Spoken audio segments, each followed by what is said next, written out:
चलो आपको सबसे पहले बताता हूँ वो हम लोग जो छोड़े हुए हैं पार्ट बॉम्ब का एक्सप्लोजन, ठीक है। बॉम्ब के एक्सप्लोजन में हम लोग एनर्जी कंजर्वेशन को कैसे एक्सप्लेन कर सकते हैं, आप लोग कोई बताओ।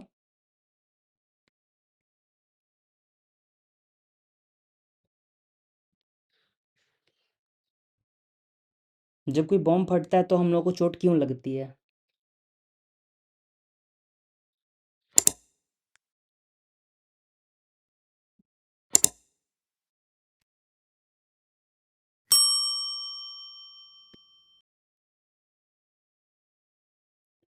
बॉम्ब की इंजरीज देखो किस टाइप की होती हैं, आप लोग किसी को कोई आइडिया नहीं है इसका? अच्छा ठीक है, एक बात बताओ, बॉम्ब फटता है तो कौन कौन सी एनर्जी मतलब वहाँ पे इन्वॉल्व होती है, बस इतना बता दो आप लोग। Chemical energy. Okay. Sir air बहुत प्रेशराइज्ड हो जाता है। ओके वो तो सही है, लेकिन टर्म बताओ ना, एयर में प्रेशर क्यों बढ़ता है? Heat heat heat energy, sound energy. Okay, heat, sound, और कुछ छूट रहा है? Kinetic energy. काइनेटिक एनर्जी, ठीक है। ये सारी हमारी इन्वॉल्व एनर्जीज होती हैं, ठीक है। तो देखो, जो सबसे मतलब ये केमिकल एनर्जी कहाँ पे होती है, ये होती है बॉम्ब के अंदर में, जो भी केमिकल्स वगैरह यूज किए जाते हैं वो सारी केमिकल एनर्जी होती है हमारी। अरे नहीं नहीं, आप थोड़ा सा अलग सोच रहे हो, काइनेटिक हीट में चेंज नहीं होती है। काइनेटिक एनर्जी का हीट से क्या रिलेशन है आपको पता है? देखो क्या होता है, काइनेटिक एनर्जी जब भी बढ़ेगी ना, काइनेटिक एनर्जी बढ़ने का क्या मतलब है, वेलोसिटी बढ़ रही है, पार्टिकल का मोशन जो रैंडम मोशन है और ज़्यादा फास्ट हो जा रहा है, मोशन रैंडमाइज हो रहा है, फिर पार्टिकल्स ज़्यादा कोलाइड करेंगे, ठीक है। जब कॉलिजन ज़्यादा होगा तो अपने आप कॉलिजन में क्या होता है, हीट रिलीज होता है, इसलिए टेम्परेचर आप देखोगे बढ़ता है, ठीक है। तो वो अलग रिलेशन है, ठीक है। देखो क्या होता है ना, बॉम्ब के अंदर जो एनर्जी होती है ना, बॉम्ब मतलब कुछ चीज़ों से बनता है, उसके अंदर की जो एनर्जी होती है केमिकल एनर्जी होती है, वो उसके अंदर स्टोर होती है, ठीक है। फिर वो इग्नाइट होती है, इग्नाइट होने के बाद वो एनर्जी चेंज होती है heat, sound and kinetic energy majorly, ठीक है। हीट एनर्जी, हीट एनर्जी जो सबसे नज़दीक होता है उनको सबसे ज़्यादा नुकसान पहुंचाती है, बर्न इंजरीज जो होती हैं इससे होती हैं। नेक्स्ट साउंड एनर्जी, ये हमारे काइंड ऑफ बोल सकते हो नर्वस सिस्टम पे भी अटैक करती है, प्लस हमारे मतलब होता है ना, देखो बहुत तेज का आवाज़ अचानक से सुनोगे आप, मतलब काइंड ऑफ आपका माइंड शून्य हो जाएगा, ऐसा होता है बहुत तेज आवाज़ सुनने के बाद थोड़ा सा फील करते हो लाइक। Yes yes. ओके ठीक है, तो देखो साउंड का वो इफेक्ट हो गया हमारा। नेक्स्ट काइनेटिक एनर्जी, क्या होता है ना, बॉम्ब जब भी फटता है तो उसके जो सारे पार्टिकल्स होते हैं, आउटर लेयर जो होता है काफ़ी मतलब ऐसे मटेरियल का बना होता है ना, जो कि मतलब काफ़ी kind of hard and brittle होता है, ठीक है। तो जैसे ही बॉम्ब फटेगा ना, तो अंदर का केमिकल एनर्जी बहुत सारा सारा काइनेटिक एनर्जी देगा और मोमेंटम का कंजर्वेशन भी होगा, ठीक है। तो मान लो ये पूरा का पूरा हमारा था मास एम, अब ये टुकड़ा दो टुकड़ा में मतलब टूट गया, ठीक है। एक M1 बोल लो, एक M2 बोल लो। तो मान लो एक इधर भागा, दूसरा इधर भागा, ठीक है। अब इस केस में मोमेंटम जो होगा ना कंजर्व होगा, इसको बोल लो V1, इसको बोल लो V2, ठीक है। तो आपका हो जाएगा M1 V1 plus M2 V2 equals to zero, क्योंकि इनिशियली मोमेंटम जीरो था, ठीक है। यहाँ तक क्लियर है?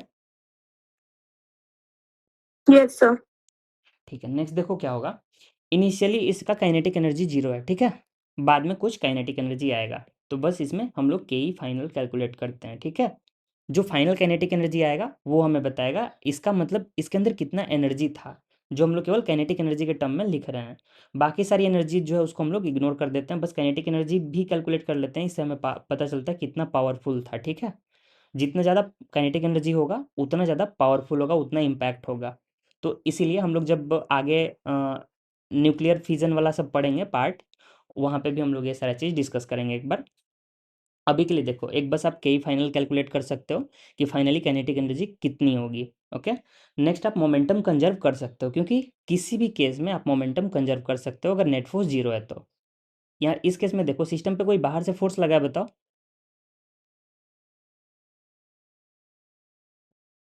नो। अरे नो सर।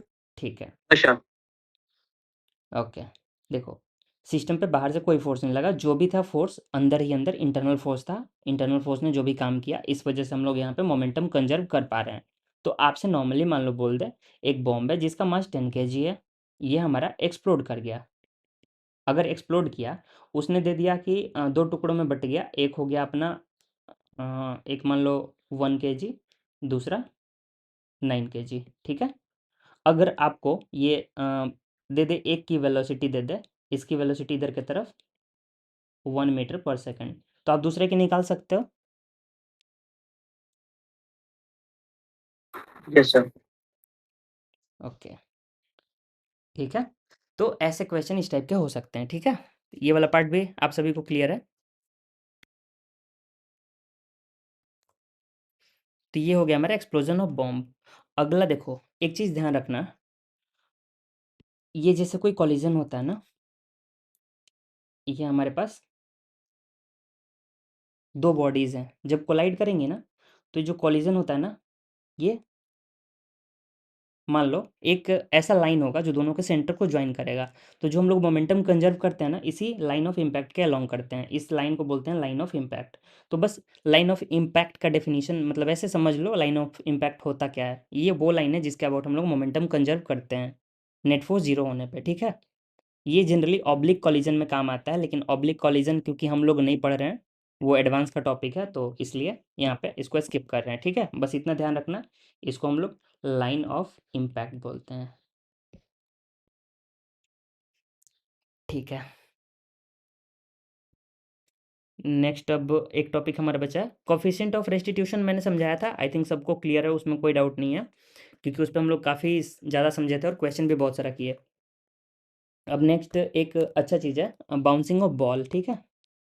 जैसे आप लोग बॉल को ऊपर से गिराते हो नीचे फर्श पे, तो क्या होता है बॉल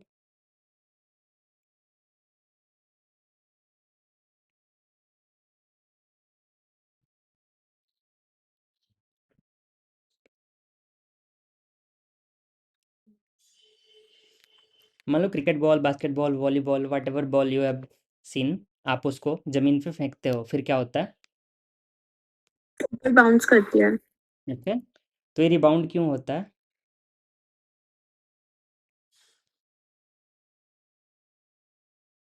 सर जो फोर्स से ग्राउंड पे इम्पैक्ट होता है तो ग्राउंड भी एक नॉर्मल फोर्स लगाता है, तो उस वजह से ऊपर चला जाता है। ओके, लेकिन फोर्स से अच्छा एक्सप्लेनेशन आप किसी और क्वांटिटी का यूज़ करके दे सकते हो। जो एक्चुअल ग्राउंड पे होता क्या है? मैंने आपको बताया था, वेलोसिटी जीरो। झटका, झटका। किसी को याद आ रहा है? पोजीशन। इम्पल्स। Impulse sir. हाँ, इम्पल्स क्या होता था मैंने आपको बताया था ना?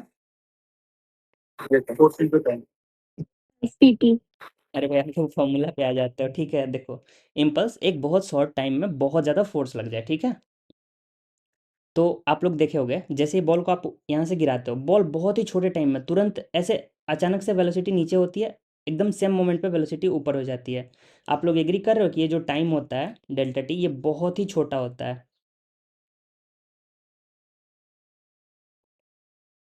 ठीक है? अब देखो, मान लो ये आ रही थी 10 से, मान लो यहाँ पे 10, 10 ही मान लो, ठीक है? 10 से नीचे आ रही थी बॉल, और मैंने बोल दिया इस सरफेस का ई इक्वल्स टू 1 है। ई होता है कॉफिशिएंट ऑफ रेस्टिट्यूशन, ठीक है? ई बस इतना बताता है कि कितनी एनर्जी वहाँ पे मतलब कंज्यूम हो जाएगी, या फिर बोले तो कितना वेलोसिटी कम हो जाएगी, ठीक है? तो 10 से आ रहा था, ई मैंने 1 बोला, यानी कि ये वापस से 10 से रिबाउंड कर जाएगी बॉल, ठीक है? अब ये 10 से रिबाउंड किया, आप लोग मुझे बताओ मोमेंटम में चेंज कितना आया? डेल्टा पी बस बता दो।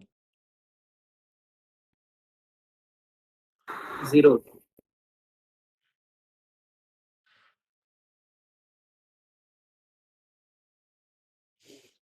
मैग्नीट्यूड बता दो भाई, बस कोई डायरेक्शन वगैरह की टेंशन नहीं है।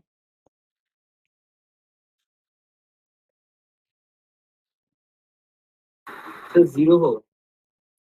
जीरो? बाकी लोग बोलो।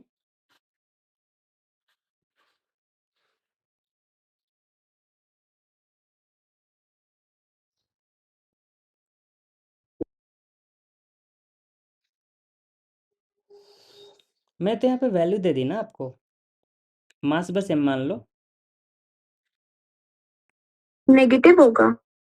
हाँ, नेगेटिव बोल सकते हो, पॉजिटिव बोल सकते हो, जो मन करे बोल सकते हो। जनरली नेगेटिव होता है, मतलब फाइनल माइनस इनिशियल होगा इसी वजह से।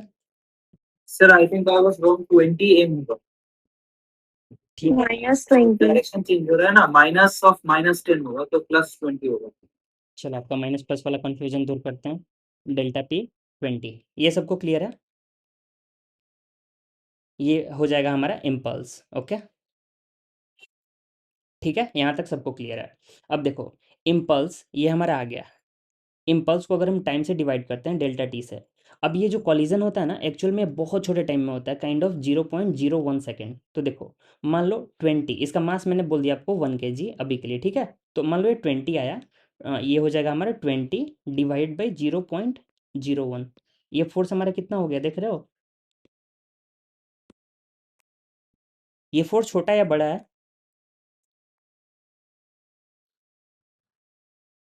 बहुत बड़ा है। ठीक है, इसीलिए इम्पल्सिव फोर्सेस जो होती हैं ना, बहुत तेज से लगती हैं, बहुत ही स्मॉल टाइम के लिए लगेंगी लेकिन इम्पैक्ट इतना तगड़ा होगा ना। इसलिए मैंने आपको बताया था थप्पड़ वाला एग्जाम्पल, बहुत तेज से जो लगता है अचानक से। ठीक है,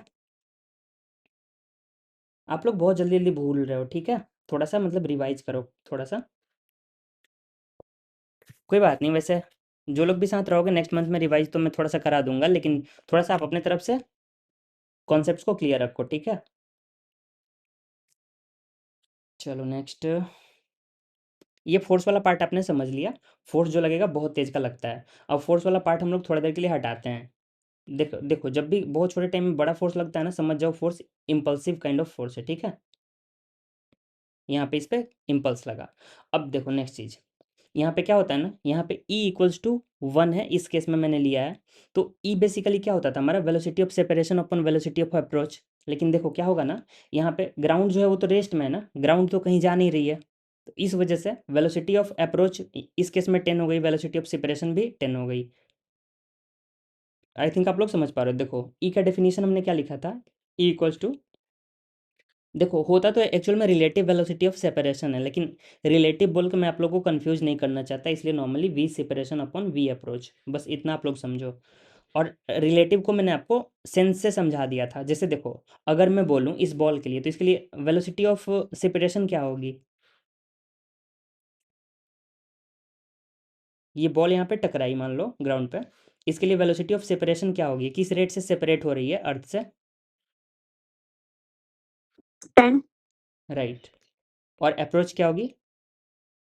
10। 10 राइट। ठीक है, तो वेलोसिटी ऑफ सेपरेशन भी और वेलोसिटी ऑफ अप्रोच भी दोनों 10। ई का वैल्यू 1, देखो यहाँ से भी आ गया 10/10 = 1। ठीक है, और यहाँ पे मैंने वही ई का वैल्यू 1 दिया था। ठीक है, तो अगर कभी भी आपको पहले से मान लो यहाँ पे दे दिया कि जो हमारा इनिशियली है वो यू है, और आके ग्राउंड पे टकराया, और फाइनली वी से इमर्ज किया, तो ये जो अपना वी अपॉन यू आएगा ना, देखो वी अपॉन यू, डायरेक्शन के साथ बताऊँ या फिर प्लस माइनस आप लोग खुद से समझ लोगे? डायरेक्शन के साथ देखो, यहाँ पे नेगेटिव साइन एक इंक्लूड कर सकते हैं, ठीक है, लेकिन ज़रूरी नहीं है अगर आप डायरेक्शन का सेंस समझ रहे हो तो। चलो कोई बात नहीं, एक बार दोनों समझा देता हूँ। देखो v अपॉन यू मतलब वेलोसिटी ऑफ सेपरेशन, देखो ये जो 10 है इसको मैंने चेंज कर दिया, मैंने बोला ये v है और जिससे आ रहा था वो u है, ठीक है। और यहाँ पे जो e मैंने 1 लिया था ना, e को भी 1 से मैंने हटा दिया, ठीक है।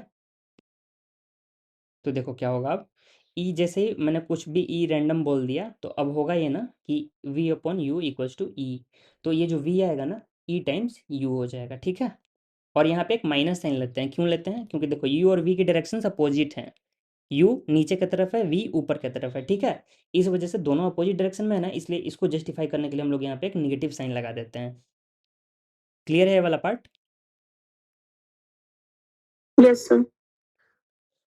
ठीक है, तो देखो आप लोग डायरेक्टली कभी भी आपको ई गिवन है अगर, तो आप वेलोसिटी कैलकुलेट कर सकते हो। जैसे देखो बॉल आके पहली बार टकराया, पहली बार टकराने के बाद जब उठेगा तो इसकी जो वेलोसिटी होगी वो ई इंटू यू हो जाएगी। मान लो अगर ये एक बार और टकरा जाए, सेकेंड टाइम टकराएगा, तो V2 क्या आएगी, अगर इसको V1 बोल लेते हैं तो कोई गेस करो।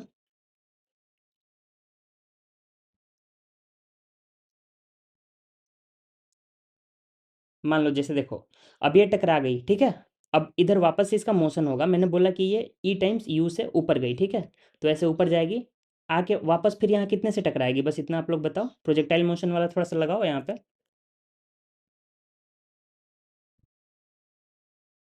सर सेम वेलोसिटी जो सेपरेट हुआ उसी पे नहीं होगा क्या यू?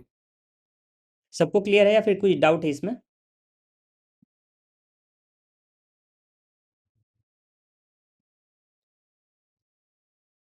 ओके, ठीक है, आगे बढ़ते हैं फिर। देखो, यहाँ से जिस वेलोसिटी से ये प्रोजेक्टाइल को याद है हम लोग लॉन्च करते थे, जिस वेलोसिटी से आप ऊपर फेंकते थे सेम उसी वेलोसिटी से आके ग्राउंड पे टकराता था, ठीक है। तो यहाँ पे जो वेलोसिटी आएगा ना इसका, ये यू आएगा फिर से, ठीक है। और इस बार जब आप V2 लिखोगे ना तो आपके लिए ये हो जाएगा -u, और एक एक्स्ट्रा ई से मल्टीप्लाई हो जाएगा, क्यों? इस वाले फॉर्मूला की वजह से, ठीक है। यहाँ पे इस बार आप यहाँ पे V1 पुट करोगे यू के जगह पे। बेसिकली ये क्या लिखा हुआ है, ये है आपका E/V1, ठीक है। मैंने माइनस साइन इसीलिए स्टार्टिंग में आपको नहीं बताया था, क्योंकि माइनस बार बार आएगा, कंफ्यूज हो गया। उससे बेटर है कि आप समझो, जब नीचे आके टकराएगा उस टाइम पे इसकी मतलब वेलोसिटी नीचे की तरफ होगी, और टकराने के बाद हमेशा वेलोसिटी ऊपर होगी, ठीक है। तो इस हिसाब से आप लोग डायरेक्शन आंसर करना देख के।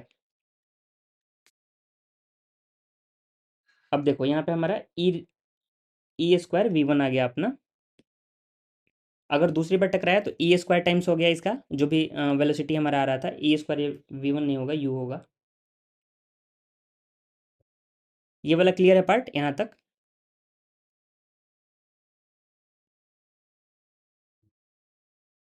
अगर 1% भी डाउट लगे आप लोग पूछ लेना बिना सोचे, ठीक है। चलो नेक्स्ट। अब मैं बोलूँ, अगर ये nth टाइम आके टकराया फिर क्या होगा, आपको क्या लग रहा है, क्या चेंज आएगा यहाँ पे? यहाँ माइनस लगा ही लो, हर जगह पे माइनस रहेगा, ठीक है। -e⁻⁴ बिल्कुल सही। तो बस ये काम का है, जो भी फाइनल वेलोसिटी आएगी nth कॉलिजन के बाद ग्राउंड के साथ, वो आपकी आ जाएगी E⁻n×u मैग्नीट्यूड, और माइनस इसलिए क्योंकि ये अपोजिट डायरेक्शन में आ रही है। अगर बॉल नीचे टकराई तो ये ऊपर की तरफ आ रही है, लेकिन आप नॉर्मल बचपन से देखते आ रहे हो, बॉल जब भी ग्राउंड से टकराती है हमेशा ऊपर आती है, ठीक है।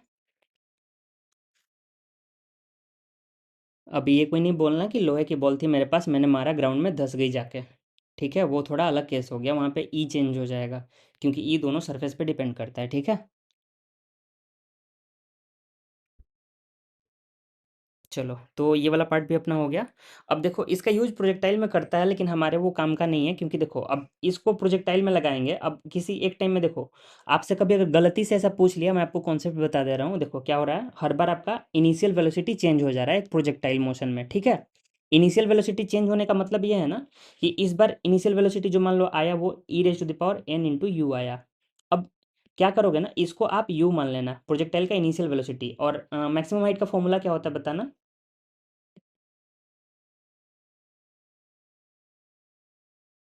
u²/2g। ओके, तो u²/2g नॉर्मली पुट करोगे, आपका आ जाएगा u के जगह पे E⁻n u का स्क्वायर/2g, यही आ जाएगा आपका मैक्सिमम हाइट, ठीक है। तो ये सारा चीज़ आप प्रोजेक्टाइल वाला यहाँ पे कर सकते हो। वैसे मतलब बस मैंने आपको समझा दिया, आपके लिए जो इंपॉर्टेंट है वो ये है, आपसे वेलोसिटी पूछ सकता है, क्योंकि इस वाले पार्ट में जाएगा ना, इधर ज़्यादा मेहनत लगेगा, टाइम लगेगा। तो इस वजह से ये इंपॉर्टेंट है, ये आप ध्यान रखना। अगर n टाइम्स कोलाइड करेगा अर्थ से आगे, और अगर कोफिशिएंट ऑफ रेस्टिट्यूशन ई है, तो E⁻n×u हो जाता है उसका फाइनल वेलोसिटी, जिससे वो इमर्ज करेगा, ठीक है। चलो यहाँ तक क्लियर है। अब एक दो चीज़ आपको बता देता हूँ। Centre of mass, centre of मास क्या होता है?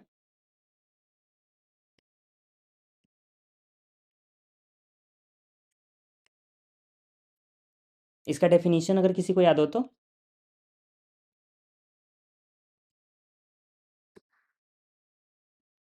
बोलो बोलो, कोई बात नहीं है। पॉइंट जहाँ पे टोटल मास कॉन्सेंट्रेट होता है पूरे सिस्टम का। ठीक है, थोड़ा सा बस इसमें माइनर सा चेंज रहेगा, ठीक है। वो पॉइंट जहाँ पे सिस्टम का टोटल मास कंसंट्रेट होने का एजम्पशन लिया जाता है, एज्यूम टू बी कंसंट्रेटेड, ठीक है। Yes sir. क्योंकि देखो, मान लो ये हमारे पास एक स्फेयर हो गया, ठीक है। तो स्फेयर के सेंटर पे इसका सेंटर ऑफ मास आ जाएगा, ठीक है, क्योंकि सिमेट्रिकल बॉडी है। लेकिन यहाँ पे सारा मास यहाँ पे कंसंट्रेटेड हो, अगर मान लो ये एक हॉलो स्फेयर हो गया, हाँ इमेजिनरी पॉइंट या जो उन्होंने बोला था वो भी सही है, बस वहाँ पे केवल ऐड इतना करना है कि जहाँ पे एज्यूम टू बी कंसंट्रेटेड, जैसे एक हॉलो स्फेयर होता तब भी सेंटर ऑफ मास यहीं पे बीच में आता, ठीक है। देखो सारा मास यहाँ पे है इसके सरफेस पे, लेकिन सेंटर ऑफ मास फिर भी हम लोग मानते हैं बीच में है, बीच में जबकि देख रहे हो कोई भी मास नहीं है ना।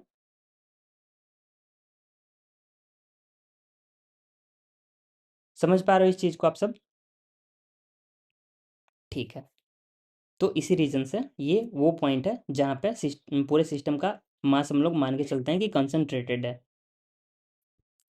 ठीक है, तो ये वाला पॉइंट आप सभी को क्लियर हो गया। अब कुछ कॉमन बॉडीज़ के सेंटर ऑफ मासेस होती हैं जो कि मैंने अपने नोट्स में दे दी हैं, आप लोग वहाँ से देख के वो याद कर लेना, बस कॉन्सेप्ट था इसलिए मैंने समझा दिया। बाकी देखो बस इतना ध्यान रखना, अगर सिमेट्रिक बॉडी है तो बिल्कुल बीच में आएगी, ठीक है, मिडिल में।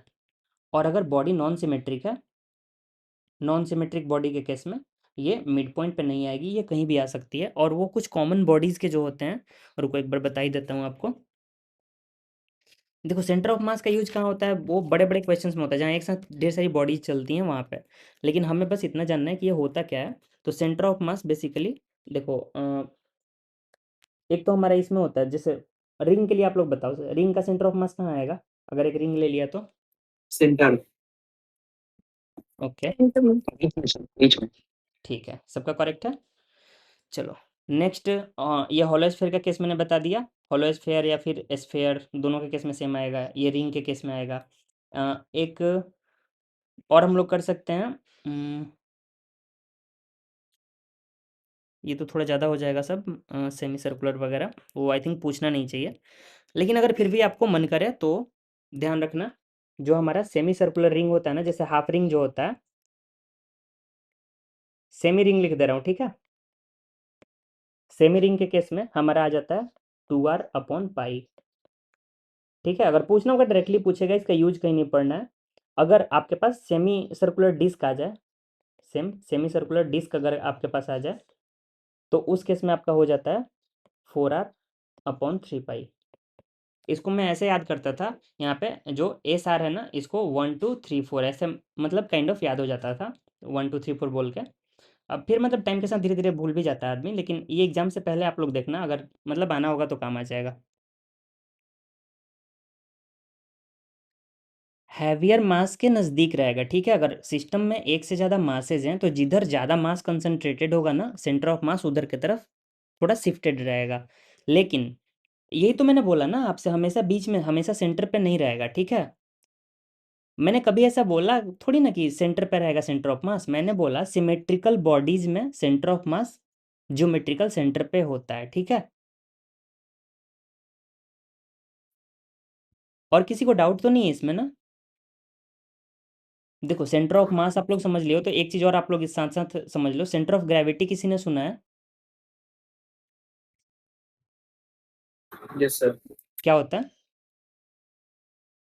सर जहाँ पे जो सेंटर ऑफ प्रेशर होता है ना, जो मतलब जहाँ पे ऑल फोर्सेस इक्वल बैलेंस होता है। ऑल फोर्सेस बैलेंस होते हैं, ये तो मतलब किसी भी बॉडी में हो सकता है ना। हाँ हाँ हाँ हाँ तो वैसे में कैसे एक्सप्लेन करेंगे ना? एक सर पॉइंट मतलब बोलो बोलो। हाँ बोलिए आयुषी। एक पॉइंट जहाँ पे बॉडी का पूरा वेट कंसर्न्ड होता है। हाँ ठीक है, पूरे बॉडी का वेट जहाँ पे कंसंट्रेटेड, जहाँ पे हम लोग देखो एफबीडी कभी भी बनाते हैं तो हम लोग जनरली बीच में बिल्कुल मिड पॉइंट पे दिखाते हैं बॉडी का वेट, क्योंकि हम लोग लेके चलते हैं सिमेट्रिकल बॉडीज। तो सिमेट्रिकल बॉडीज के केस में जो बॉडी का ज्योमेट्रिकल सेंटर होता है वही उसका सेंटर ऑफ ग्रेविटी भी हो जाता है, सेंटर ऑफ मास भी हो जाता है। तो ध्यान रखना बस इतना कि जो सिमेट्रिकल बॉडीज होती हैं ना, उनमें ये सेंटर्स मतलब काइंड ऑफ कोइंसाइड हो जाते हैं, ठीक है। तो आप लोग ऐसे याद रख सकते हो नॉर्मली। बाकी मतलब कैलकुलेट करने के बहुत सारे तरीके हैं, अगर आपको कोऑर्डिनेट के सेंस में दे दे तो मतलब बेसिकली सेंटर ऑफ मास हमारा आप लोग कैलकुलेट भी कर सकते हो, इसका मतलब एक फॉर्मूला होता है जो हमारा, मान लो RCOM जो होता है ना, ये अपना होता है RDM का इंटीग्रेशन अपॉन DM का इंटीग्रेशन, ये आता है, ठीक है, किसी भी बॉडी के लिए। अगर रैंडम मैंने कोऑर्डिनेट दे दिया कि मान लो एक बॉडी है, उसका मतलब मास है, मास ले लो 2 kg, और वो बॉडी अपना है 3,0 पे, ठीक है। सेकंड बॉडी है M2, इसको आप लोग R1 मान लो। M2 बॉडी मैंने दिया, इसका मास मैंने दे दिया आपको 5 kg, और इसका कोऑर्डिनेट मैंने आपको दे दिया R2 इक्वल्स टू 5,0। अब इसका सेंटर ऑफ मास आप लोग कैसे कैलकुलेट करोगे, तो देखो उसके लिए एक हमारे पास होता है ये फॉर्मूला। अगर एक्स कोऑर्डिनेट कैलकुलेट करना हो, x coordinate of centre of मास, ये होता है M1 x1 plus M2 x2 upon M1 + M2, ठीक है। और वाई सेंटर ऑफ मास जो होता है, इसके लिए हम लोग यूज करते हैं M1 y1 plus M2 y2 upon M1 + M2। ये इसी फॉर्मूला को मैंने इंटीग्रेशन हटा के लिखा हुआ है, ठीक है। अब नीचे वाला क्वेश्चन आप लोग कर सकते हो। अगर जेड कोऑर्डिनेट देगा ना, इसमें हम लोग जेड कोऑर्डिनेट भी ऐड कर देंगे, ठीक है। और अगर एन मासेस दे दिया, बहुत सारा मास दे दिया, I think 31/7 into comma 0 TRS. 31/7, 0। 31/7, 0। अच्छा, ठीक है, कर लो सब लोग। तो देखो यहाँ पे मतलब वही है कि अगर जेड कोऑर्डिनेट भी आपसे पूछ ले, जेड कोऑर्डिनेट देके, तो आप वो भी कैलकुलेट कर सकते हो। सेम ZC1 आप लोग लिख लोगे M1 Z1 plus M2 Z2 upon M1 + M2, okay. और अगर बहुत ज़्यादा मासेस दे दिया, तो M1 x1 plus M2 x2 plus up to Mn xn आप लिख सकते हो, ठीक है। कॉन्सेप्ट बस इतना ही है।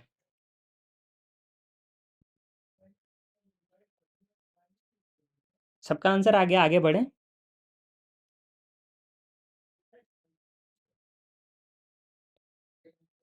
ठीक है, चलो एक बार वेरीफाई कर लें क्या। 2 × 3 + 5 × 5।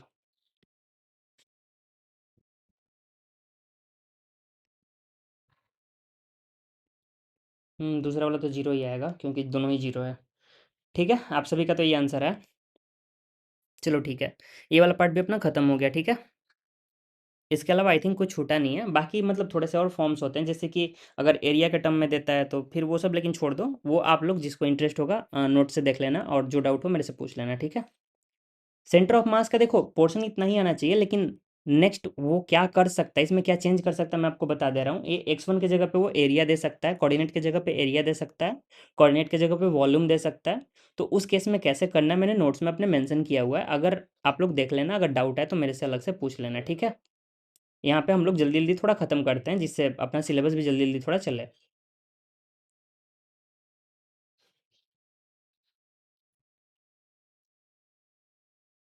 आप लोग जितना कर पाओगे उतना मैं बताऊंगा, कोई दिक्कत नहीं है। आप लोग बस मतलब थोड़ा करो, थोड़ा ट्राई करो।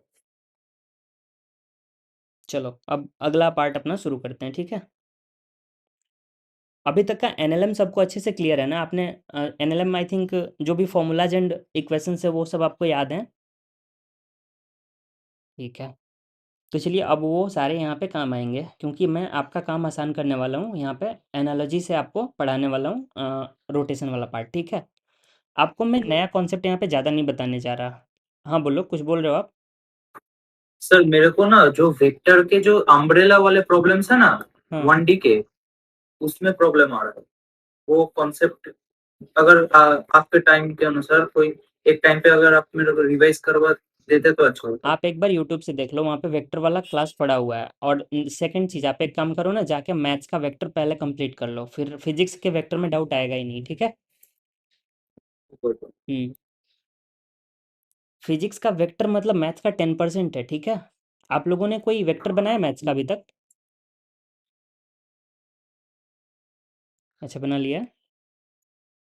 उसका वेक्टर करने के बाद फिजिक्स के वेक्टर में कुछ प्रॉब्लम आनी आनी तो नहीं चाहिए ना, ठीक है। इसलिए मैं बोल रहा हूँ, जो लोग नहीं किए हैं, जाके एक बार वेक्टर कर लें मैथ्स का, फिर वापस दिक्कत नहीं आएगी। उसमें देखो मैं आपको एक्स्ट्रा बताऊंगा बाद में, क्वेश्चंस को कैसे आप थोड़ा सा और जल्दी कर सकते हो, लेकिन उसके अलावा मैथ्स में मुझे नहीं लग रहा है आपको मेरे हेल्प की ज़रूरत है, आप लोग मेरे से बेटर हो मैथ्स में, ठीक है। बस खुद पे ट्रस्ट रखो। चलो आगे बढ़ते हैं। ठीक है, सबसे पहले कुछ चीज़ें डिफाइन करते हुए चलते हैं, ठीक है? तो सबसे पहले रोटेशन मोशन से आप समझते क्या हो?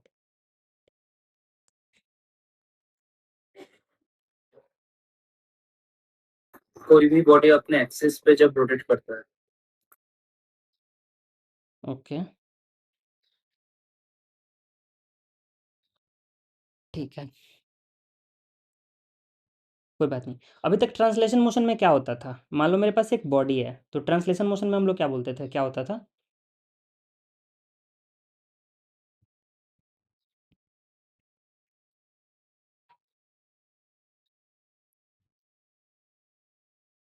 पर्टिकुलर टाइम पे हर एक पॉइंट का डिस्प्लेसमेंट सेम होता है। ठीक है, देखो, बेसिकली आप इसको ऐसे एक्सप्लेन कर सकते हो, ट्रांसलेशन मोशन में ना हर एक पार्टिकल की वेलोसिटी सेम डायरेक्शन में सेम होती है, किसी भी टाइम पे, ठीक है? अगर ये ऊपर वाला पॉइंट ये आगे जा रहा है इस पॉइंट ऑफ टाइम पे, तो बाकी जो हमारी पॉइंट्स है ना, वो भी सिमिलरली उसके साथ-साथ आगे बढ़ती है। मतलब सारी बॉडीज़, मतलब सारे पॉइंट जो हैं उस बॉडी पर, वो सारे एक डायरेक्शन में एक साथ मोशन करते हैं, ठीक है? ये होता है हमारा प्योर ट्रांसलेशनल मोशन। इसको आप लोग बोल सकते हो प्योर ट्रांसलेशन, ठीक है? नेक्स्ट अपना आता है रोटेशनल मोशन। तो रोटेशन में देखो, एक रोटेशन, अच्छा स्ट्रेट लाइन में मोशन, हाँ, ऐसे भी बोल सकते हो स्ट्रेट लाइन में मोशन। लेकिन मतलब बेटर वे एक्सप्लेन करने का ये है कि आपके पास एक बॉडी है, वो बॉडी आप जैसे आप जब चलते हो, आपके बॉडी, मतलब आपकी जो बॉडी है पूरी की पूरी, वो एक साथ पूरी बॉडी आगे बढ़ती है ना, आप लोग सीधे-सीधे सामने की तरफ चलते हो, वो काइंड ऑफ ट्रांसलेशनल मोशन हो गया। लेकिन आपने देखा होगा ना कुछ लोग, आई थिंक प्लेग्राउंड्स या पार्क्स वगैरह में एक्सरसाइज करते हैं, देखते हो? वो लोग मतलब सिर के बल लुढ़क-लुढ़क के चलते हैं, वो काइंड ऑफ हो गया उनका सर्कुलर मोशन। उनके बॉडी के सारे पार्ट्स जो हैं एक साथ, मतलब सिंक्रोनाइज़ होके नहीं चल रहे हैं, तो वो काइंड ऑफ आप बोल सकते हो हो गया रोटेशनल मोशन। तो देखो, जैसे यहाँ पे हमारे पास ये दूसरा वाला बॉडी है, तो प्योर रोटेशन पता है कब होगा? जब किसी भी एक फिक्स्ड सेंटर के या फिक्स्ड एक्सिस के अबाउट सारे पार्टिकल रोटेट कर रहे हैं, ठीक है? ओमेगा अगर सबका सेम हो जाए, ये जो हमारे ऊपर वाले पार्टिकल्स हैं, नीचे वाले पार्टिकल्स हैं, सबका ओमेगा भी सेम हो जाए और सब साथ-साथ, मतलब एक काइंड ऑफ ऐसे फैशन में रोटेट कर रहे हैं, जहाँ पे आपके पास मतलब जो मोशन आ रहा है वो काइंड ऑफ प्योरली बस घूमने वाला मोशन आ रहा है, ट्रांसलेशन यहाँ पे नहीं हो रहा है। ये एक्सिस हमारा जो है ना, एक्सिस जो है वो रेस्ट में रहना चाहिए। अगर एक्सिस हमारा स्टेशनरी है, उस केस में ये प्योर रोटेशनल मोशन हो जाएगा, ठीक है? इस केस में हमारा जो एक्सिस था, ये धीरे-धीरे आगे बढ़ रहा था मोशन के साथ-साथ। ये वाला पॉइंट क्लियर है सबको? देखो, अगर इसको एक्सिस हम बोल देंगे ना, तो यहाँ पे अपने एक्सिस के अबाउट ये पार्टिकल रोटेट करने लगेगा, ये इधर जाएगा, ये इधर जाएगा, ऐसे मोशन होगा। अगर मैंने बोल दिया ओमेगा ऐसे है तो, ठीक है? तो इस पॉइंट के अबाउट ये रोटेट करेंगे, लेकिन ये पॉइंट खुद मतलब काइंड ऑफ रेस्ट में रहेगा, मतलब ये आगे नहीं बढ़ेगा, पीछे नहीं बढ़ेगा। यहाँ पे होता था ना, यहाँ पे ये पॉइंट घूमता नहीं था, ये पॉइंट साथ-साथ आगे बढ़ता था पूरे, मतलब इस बॉडी के साथ में। तो ये हमारा सेकंड हो जाता है प्योर रोटेशनल मोशन, ठीक है? फिर एक बार मैं आपसे ऐसे बोल दूँ कि हमारे पास एक पॉइंट फिक्स रहेगा, हाँ, जो एक्सिस है हमारा फिक्स एक्सिस रहेगा वो। एक्सिस अगर आगे मूव करने लगा तो वो अगला केस ये वाला है, ये वाला देखो। इसमें मैंने बोला कि जो हमारा एक्सिस है वो आगे मूव कर रहा है, एक्सिस बोल लो या सेंटर ऑफ मास बोल लो, ये VCOM से आगे बढ़ रहा है, ठीक है? और इसके अबाउट ये बॉडी जो है ऐसे घूम रही है, एक काइंड ऑफ क्लॉकवाइज़ फैशन में रोटेशन भी हो रहा है। तो ये कैसा मोशन हमारा हो जाएगा?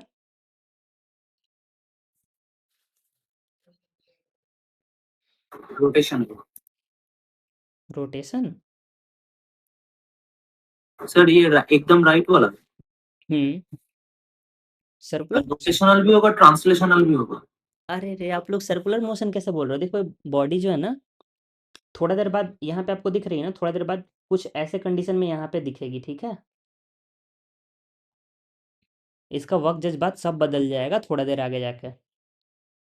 पर सर जो सेंटर में जो वी कॉम आपने लिखा है, तो वो भी तो मूव कर रहा है, तो मतलब सेंटर मूव कर सामने रहा भी है, सेंटर जाएगा मूव और कर रहा है। रोटेट होते होते जाएगा ना। हाँ, यही बात मैं भी बोल रहा हूँ। देखो, ये बॉडी जो है ना, ये घूम भी रहा है, साथ-साथ आगे भी बढ़ रहा है, ठीक है? तो ये आपका combined rotational and translational motion हो गया। इसको आप लोग CRTM भी बोलते हो, ठीक है?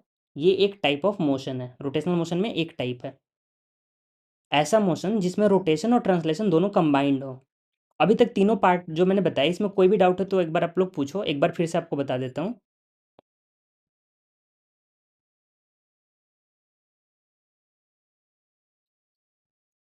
क्लियर है तीनों पार्ट?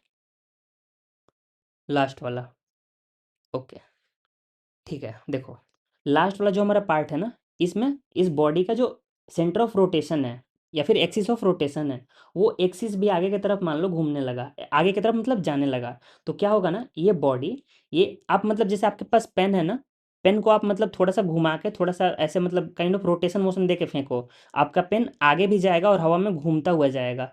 तो वो जो मोशन हो रहा है ना, वो आपका CRTM है। एक बार करके ट्राई करना, देखना किसी को लगे नहीं बस।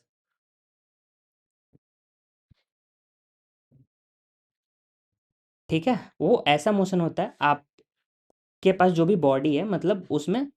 अच्छा किया, क्या मतलब समझ में आया? बॉडी मतलब पेन घूम रहा था या फिर बस आगे जा रहा था?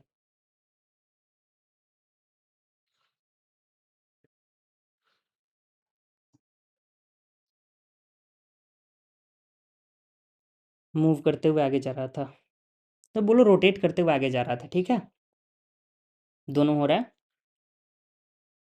देखो आप लोग चलता फिरता लैब हो खुद में, सारे एक्सपेरिमेंट कर ले रहे हो। चलो बढ़िया है। तो देखो आपका जो CRTM हुआ, ये वो वाला पार्ट हो गया ना जहाँ पे आपका जो भी एक्सिस ऑफ रोटेशन है वो एक्सिस आगे की तरफ बढ़ रहा है, और उस एक्सिस के अबाउट जो बाकी के पार्टिकल्स हैं ना, बाकी के मतलब उस बॉडी के जो बाकी के पॉइंट्स हैं, इस एक्सिस के अबाउट रोटेशनल मोशन करते हैं। ठीक है, और ये जो एक्सिस है ना, ये खुद ट्रांसलेशनल मोशन करता है, ये एक्सिस करता है ट्रांसलेशनल मोशन। ठीक है, और ये जो हमारा मतलब पूरा का पूरा बॉडी है इस पार्टिकल का, हर एक पॉइंट करता है रोटेशनल मोशन। ठीक है, बस इतना ही यहाँ पे समझना था आपको। ठीक है, क्लियर है यहाँ तक सब? ओके। अब देखो एक चीज़, देखो एक कॉन्सेप्ट होता है रिजिड बॉडी।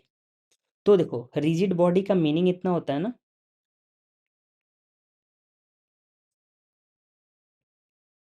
कि जो भी बॉडी हमारे पास है उसका शेप एक डेफिनिट हो, मतलब शेप चेंज नहीं हो। जैसे कि इस बॉडी पे दो पॉइंट्स, एक पॉइंट यहाँ ले लो, एक पॉइंट यहाँ ले लो, तो इनके बीच का जो डिस्टेंस है ना वो चेंज नहीं होना चाहिए। ठीक है, ये हमारा रिजिड बॉडी है। आपके पास एक रबर होगा, अगर रबर बताओ रिजिड बॉडी हो सकती है कि नहीं?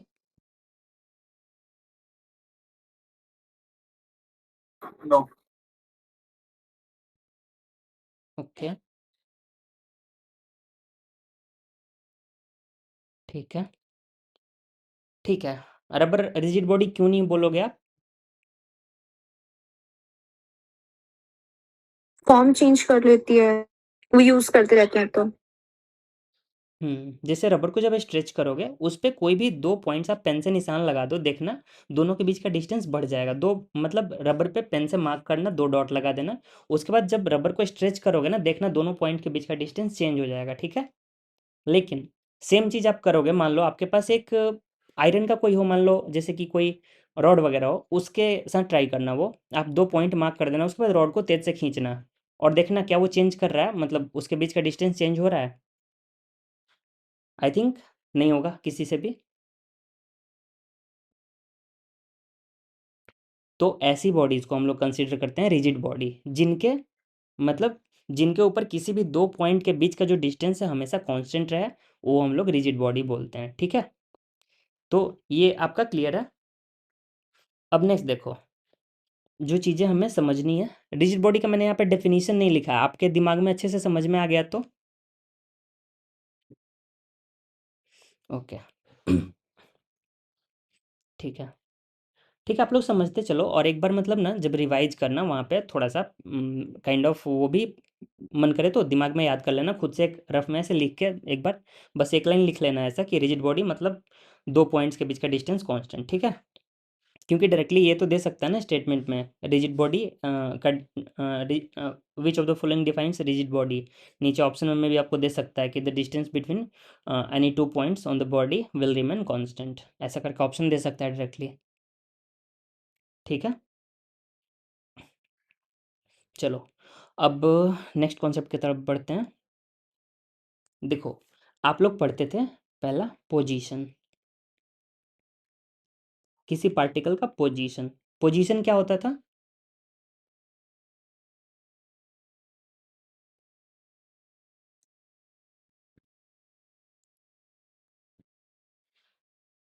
आप लोग काइनेमेटिक्स पढ़ के आ रहे हो यहाँ पे भाई, आंसर करो।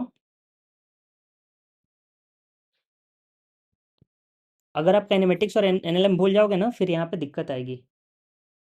सर ऑरिजिन से जो डिस्टेंस तक है वो पोजीशन पे रेफरेंस पॉइंट के बीच का दूरी सर, रेफरेंस पॉइंट से।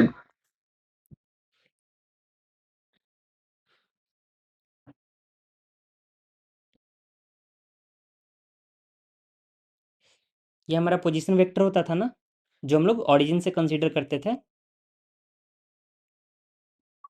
Yes sir. ठीक है। तो देखो, ऑरिजिन से किसी भी पॉइंट का जो वेक्टर होता था ज्वाइन करने वाला, वो पोजीशन वेक्टर होता था, ठीक है। और मतलब इस पार्टिकुलर पॉइंट की जो भी आपकी मतलब कोऑर्डिनेट आती थी या पोजीशन वेक्टर आती थी, वो उसकी काइंड ऑफ पोजीशन होती थी। तो सिमिलरली यहाँ पे हम लोग एंगुलर पोजीशन डिफाइन करते हैं,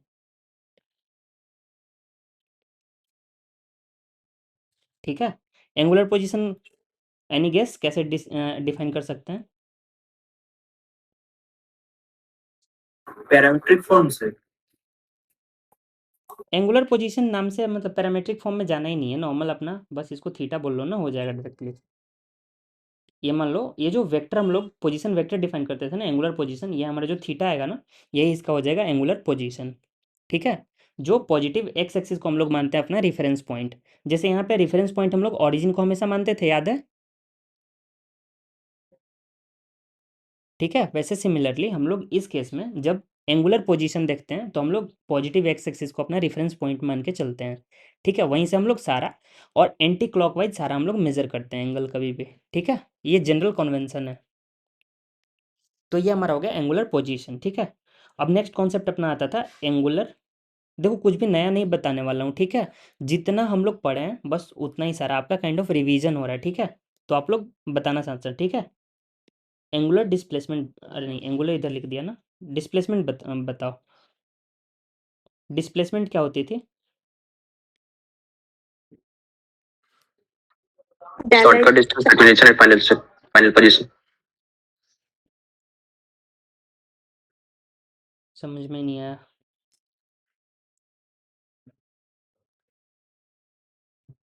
क्या बोला आपने? शॉर्टेस्ट?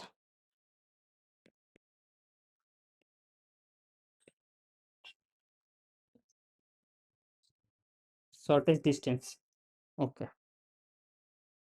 ठीक है। Shortest distance between initial and final position, ठीक है। ठीक है, ये सबको क्लियर है। तो अब नेक्स्ट यहाँ पे हमारा आता है एंगुलर डिस्प्लेसमेंट, ठीक है। एंगुलर डिस्प्लेसमेंट कोई बताओ अब। Del S upon R. Del S upon R, हाँ वो तो ठीक है, आपने फॉर्मूला बता दिया। देखो, ये हो जाएगा जैसे अपना शॉर्टेस्ट डिस्टेंस लेते थे ना, ये ऐसे ही शॉर्टेस्ट एंगल लेंगे, ठीक है। जैसे देखो अब यहाँ पे क्या होगा ना, एक मैंने बोल दिया पॉइंट P1 है, दूसरा पॉइंट ए मैंने बोल दिया ये अपना P2 है, ठीक है। तो अगर ये हुआ ना, तो ये बीच का जो एंगल आया, इसको टिल्टा थीटा बोल लो। तो ये हमारा हो गया यहाँ पे एंगुलर डिस्प्लेसमेंट, ठीक है। क्लियर है? इसी को आप जो बोल रहे हो ना बिल्कुल सही है, डेल एस अपॉन आर। आपने सर्कल का प्रॉपर्टी यूज किया थोड़ा सा, सही बोला ना?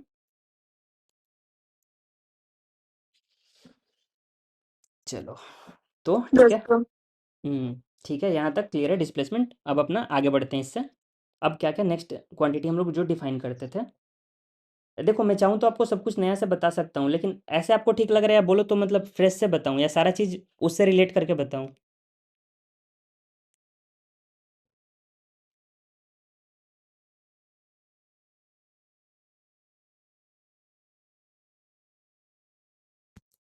ओके, ठीक है। आई थिंक मुझे लगा सबको ईजी रहेगा याद करने में, इसलिए मैंने सोचा कि रिलेट करके ही बताते हैं इसको, सारे क्वांटिटीज़ को। आगे आपको सारा जितना भी फॉर्मूला है ना, सारा आपको लगेगा सब कुछ सिमिलर सिमिलर ही चला आ रहा है, ठीक है, जो आपने एनएलएम में पढ़ा है। चलो नेक्स्ट आगे बढ़ते हैं। अगला हमारा क्वांटिटी डिस्प्लेसमेंट हमने देखा ना लास्ट, डिस्प्लेसमेंट हो गया। अब बताओ, अब मान लो नेक्स्ट मैं बोलूँ एंगुलर, एंगुलर, अरे यार बार बार इधर ही लिख दे रहा। देखो अगर मैं बोलूँ नेक्स्ट वेलोसिटी, वेलोसिटी क्या आती थी? Displacement per unit time. Okay, अब एंगुलर वेलोसिटी क्या आएगी, अब बता दो।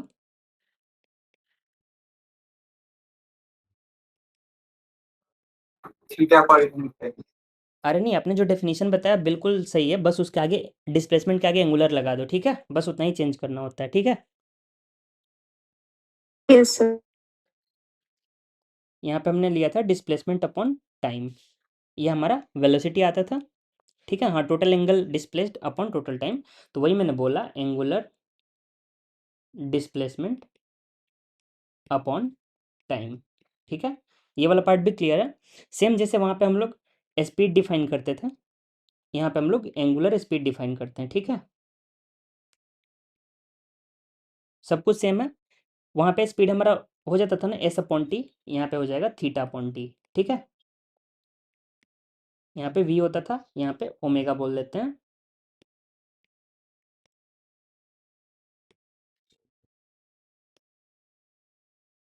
ठीक है, यहाँ तक क्लियर है, कोई डाउट नहीं है। देखो ये जो वेलोसिटी, एंगुलर वेलोसिटी मैंने डिफाइन किया ना, एक बात बताओ, एंगुलर स्पीड मैंने ओमेगा बोला, एंगुलर वेलोसिटी क्या मतलब, आपको क्या लग रहा है, वेक्टर होगी या स्केलर होगी? वेक्टर। राइट, वेक्टर होगी। और आगे इसको हम लोग एक बार देखेंगे थोड़ा सा। देखो ये अपना ओमेगा हो जाता है, ओमेगा वेक्टर जो होता है ना, ये हमारा डेल्टा थीटा अपॉन टी ऐसे हो जाता है, ठीक है। अब नेक्स्ट इसके बाद अगला क्वांटिटी हम लोग जो डिफाइन करते हैं, एंगुलर वेलोसिटी तक आ गया। अब देखो थोड़ा थोड़ा यूनिट की भी बात कर लेते हैं। जैसे देखो इधर में हम लोग मान लो स्पीड की या फिर वेलोसिटी की यूनिट क्या होती थी? मीटर पर सेकेंड। ठीक है। अब यहाँ पे हमारी एंगुलर स्पीड या एंगुलर वेलोसिटी की क्या आ जाएगी? रेडियन पर सेकेंड। रेडियन पर सेकेंड। अगर डायमेंशन की बात करें तो बताओ ओमेगा की डायमेंशन क्या हो जाएगी? डायमेंशनलेस। नहीं, T-1।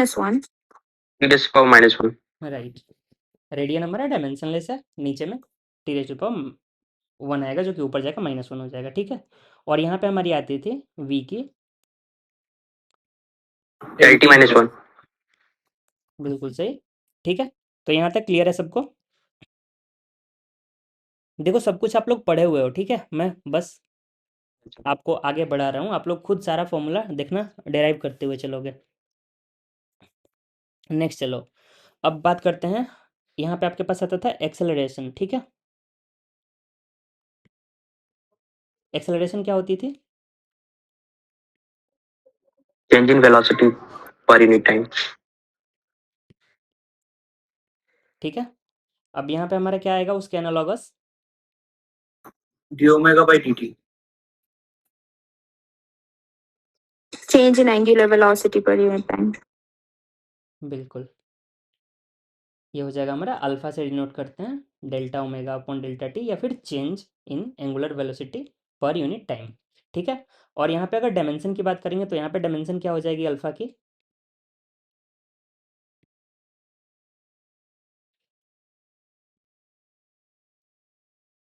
e⁻²। क्लियर है सभी को? यूनिट क्या हो जाएगी?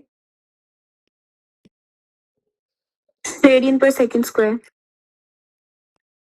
ठीक है, सारा चीज़ आप लोग साथ साथ ध्यान से देखते चलना, जिससे दोबारा आपको रिवाइज नहीं करना पड़े। आपको काइनेमेटिक्स अगर याद है, साथ साथ आपको रोटेशन भी याद आ जाए पूरा, ठीक है। चलो, पता है मैंने अच्छे से इसका मतलब थोड़ा अच्छे से सुबह कर रहा था, फिर अचानक से मुझे ध्यान आया कि इस एग्ज़ाम में बहुत ज़्यादा रोटेशन पूछा नहीं है, तो ज़्यादा बेटर ये होगा ना कि आपको ऐसे पढ़ा दूं कि आपका रिवाइज हो जाए एनएलएम भी, और साथ साथ सब कुछ एनएलएम के जैसा हो जाए, जिससे अगर कोई क्वेश्चन आ भी गया बेसिक तो आपका छूटेगा नहीं एक भी, ठीक है। इससे ज़्यादा अगर इंटरेस्ट होगा आपका तो मैं आपको नोट्स शेयर कर दूंगा, जो ऑलरेडी मैं अपना खुद का पढ़ रहा हूँ, ठीक है। आपको अगर कोई डाउट आएगा तो मैं बता दूंगा, ठीक है। उसमें रोटेशन अच्छे से किया हुआ है थोड़ा सा, मतलब इनफैक्ट थोड़ा ज़्यादा होगा।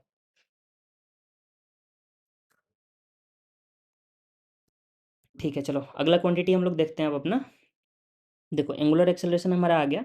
अब यहाँ पे कुछ कुछ क्वांटिटीज़ एक बार हम लोग बात कर लेते हैं। जैसे अब वेलोसिटी में एक हमारी आती थी इंस्टेंटेनियस वेलोसिटी आती थी ना, वी इंस्टेंटेनियस, ये क्या होती थी? dx upon dt। D x upon D T, ठीक है। वैसे ही सिमिलरली यहाँ पे ओमेगा इंस्टेंटेनियस भी आती है, ठीक है।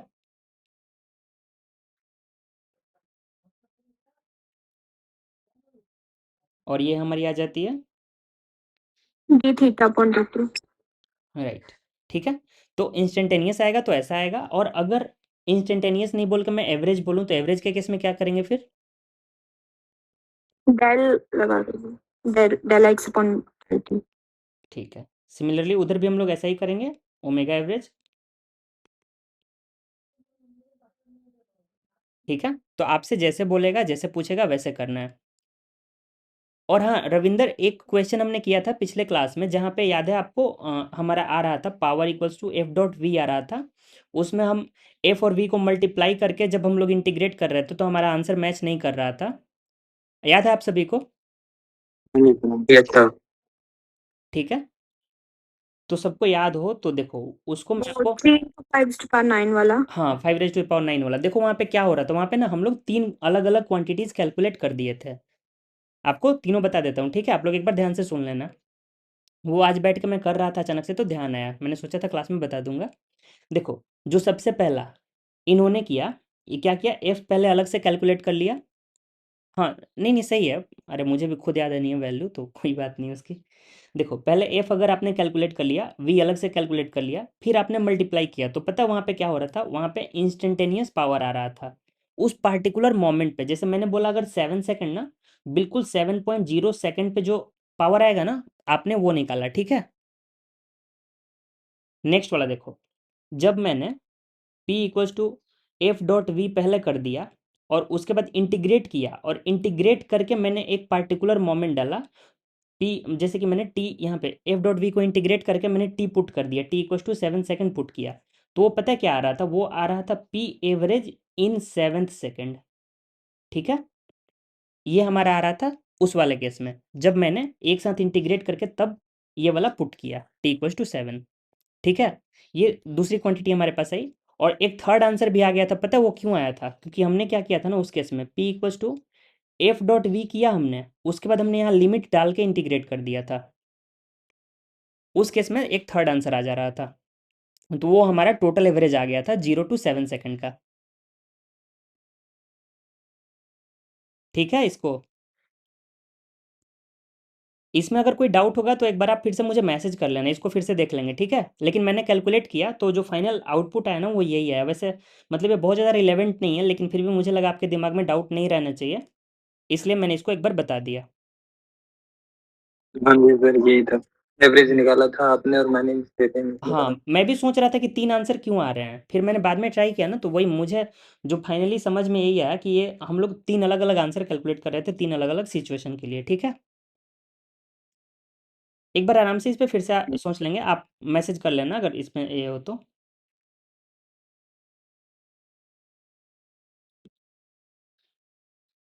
चलो इसको कंटिन्यू करते हैं।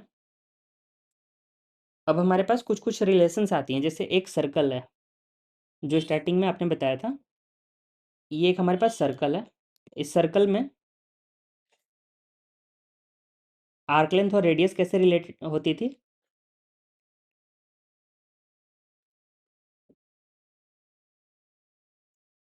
L equals to theta by radius.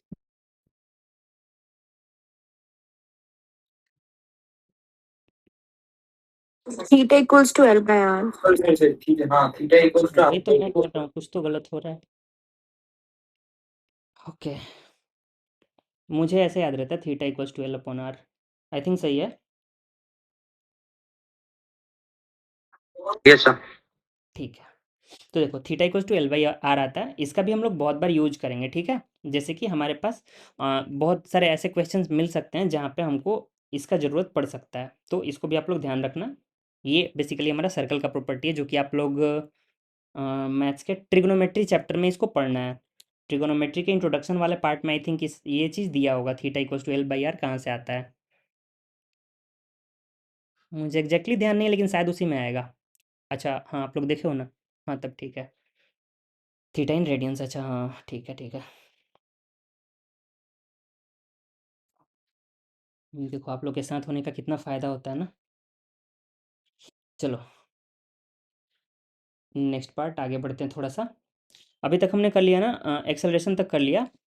अब इंस्टेंटेनियस एक्सेलरेशन एक बार देख लेते हैं। देखो इंस्टेंटेनियस एक्सेलरेशन क्या होता था हमारा?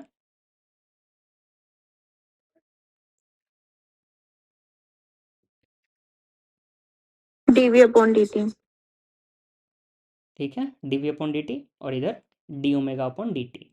सिमिलरली वैसे ही अगर आपसे एवरेज पूछ दे एक्सेलरेशन का,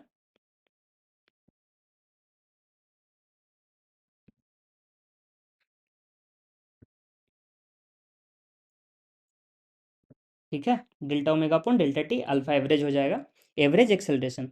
ठीक है, तो ये सारे कुछ फॉर्मूलाज हैं जो कि सारे के सारे सिमिलर हैं, कुछ भी अभी तक अलग मिला नहीं है, इसलिए हम लोग वैसे ही लेके चल रहे हैं।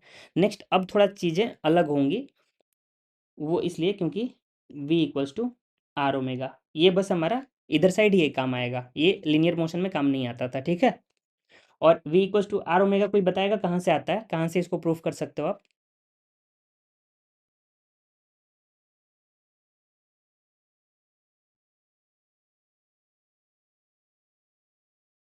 कोई आइडिया, बेसिक आइडिया, इस इक्वेशन को कहाँ से लाते हैं?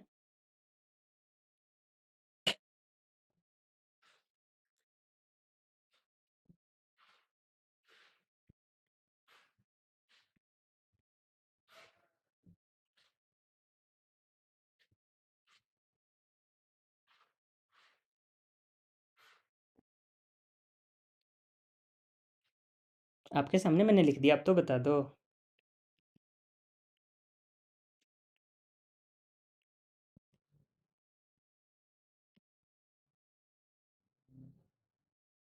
आ गया?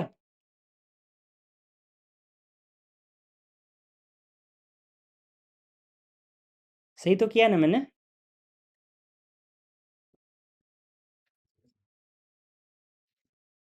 ठीक है, आई होप सबको क्लियर होगा। सिंपली इसका यूज हमारा बहुत मतलब अच्छा वाला यूज है। ठीक है, बस इसको बहुत छोटा सा फॉर्मूला नहीं समझना। इससे हमारा ये आ गया, v equals to R omega. ठीक है, अब अगर इसको एक बार और डिफ्रेंशिएट कर देंगे तो क्या आएगा, कोई बता सकता है?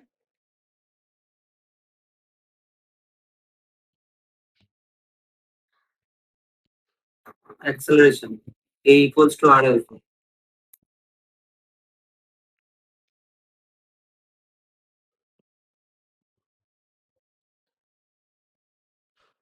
ठीक है, अब आपको क्लियर होगा ये रिलेशंस कहाँ से आ रही हैं।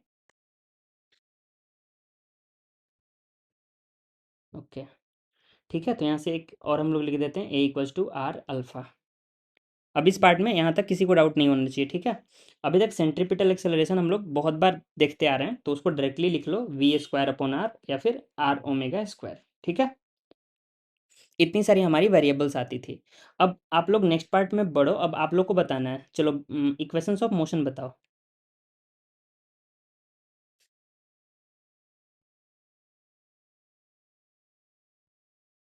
पहला इक्वेशन बता दो पहले। v equals u plus at. v equals to U plus A T. ठीक है, इसका एनालॉगस इक्वेशन हमारा Omega equals omega naught plus alpha t. ठीक है, सेकंड इक्वेशन हमारा equals to half at q2 plus half at square. इसका analogous क्या हो जाएगा?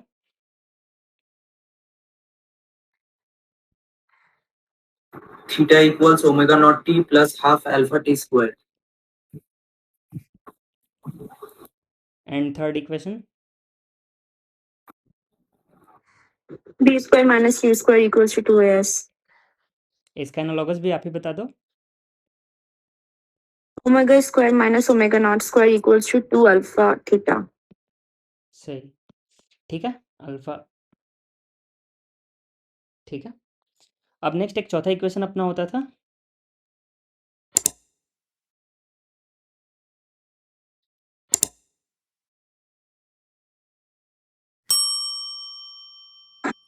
Sm equals to u plus half a 2n minus 1.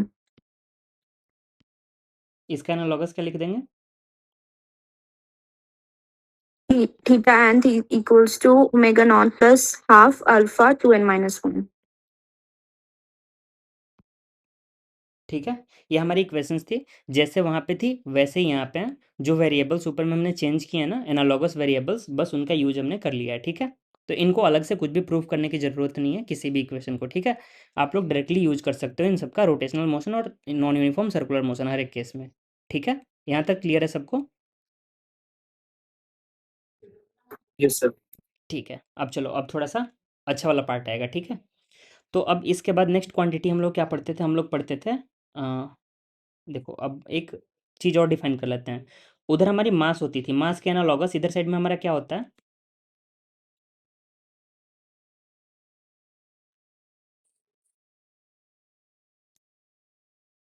याद आ रहा है?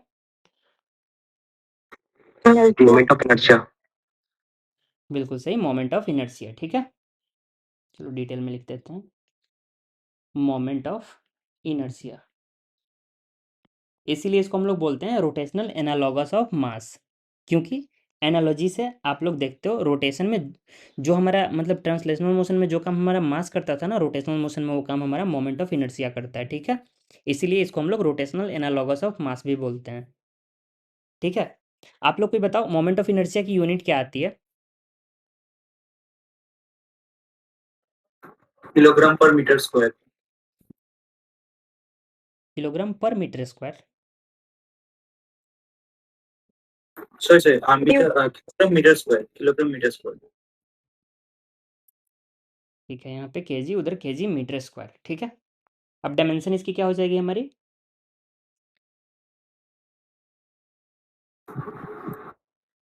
ml square. ठीक है, सबको क्लियर है यहाँ तक? तो हमारा मास और मोमेंट ऑफ इनर्शिया ये हमने डिफाइन कर लिया। मोमेंट ऑफ इनर्शिया हम लोग थोड़ा सा आगे देखते हैं, कुछ बॉडीज़ के मोमेंट ऑफ इनर्शिया भी देखेंगे। उससे पहले या चलो मोमेंट ऑफ इनर्शिया देख लेते हैं, फिर आपको आगे बढ़ाते हैं जिससे दिक्कत ना हो। ठीक है, देखो, इनर्शिया, आपने लॉ ऑफ इनर्शिया पढ़ा था। इनर्शिया होता था हमारा किसी भी मोशन को, मतलब बॉडी के स्टेट ऑफ मोशन को जो भी रेसिस्ट, मतलब उसमें रेसिस्टेंस आता था, या फिर मतलब ऐसे बोले तो जो भी बॉडी के स्टेट ऑफ मोशन में चेंज आता था, तो उसके लिए जो रेसिस्टेंस बॉडी देती थी वही हमारा होता था inertia. Any resistance offer to any change in the state of motion of the body, ऐसे बोल सकते हैं।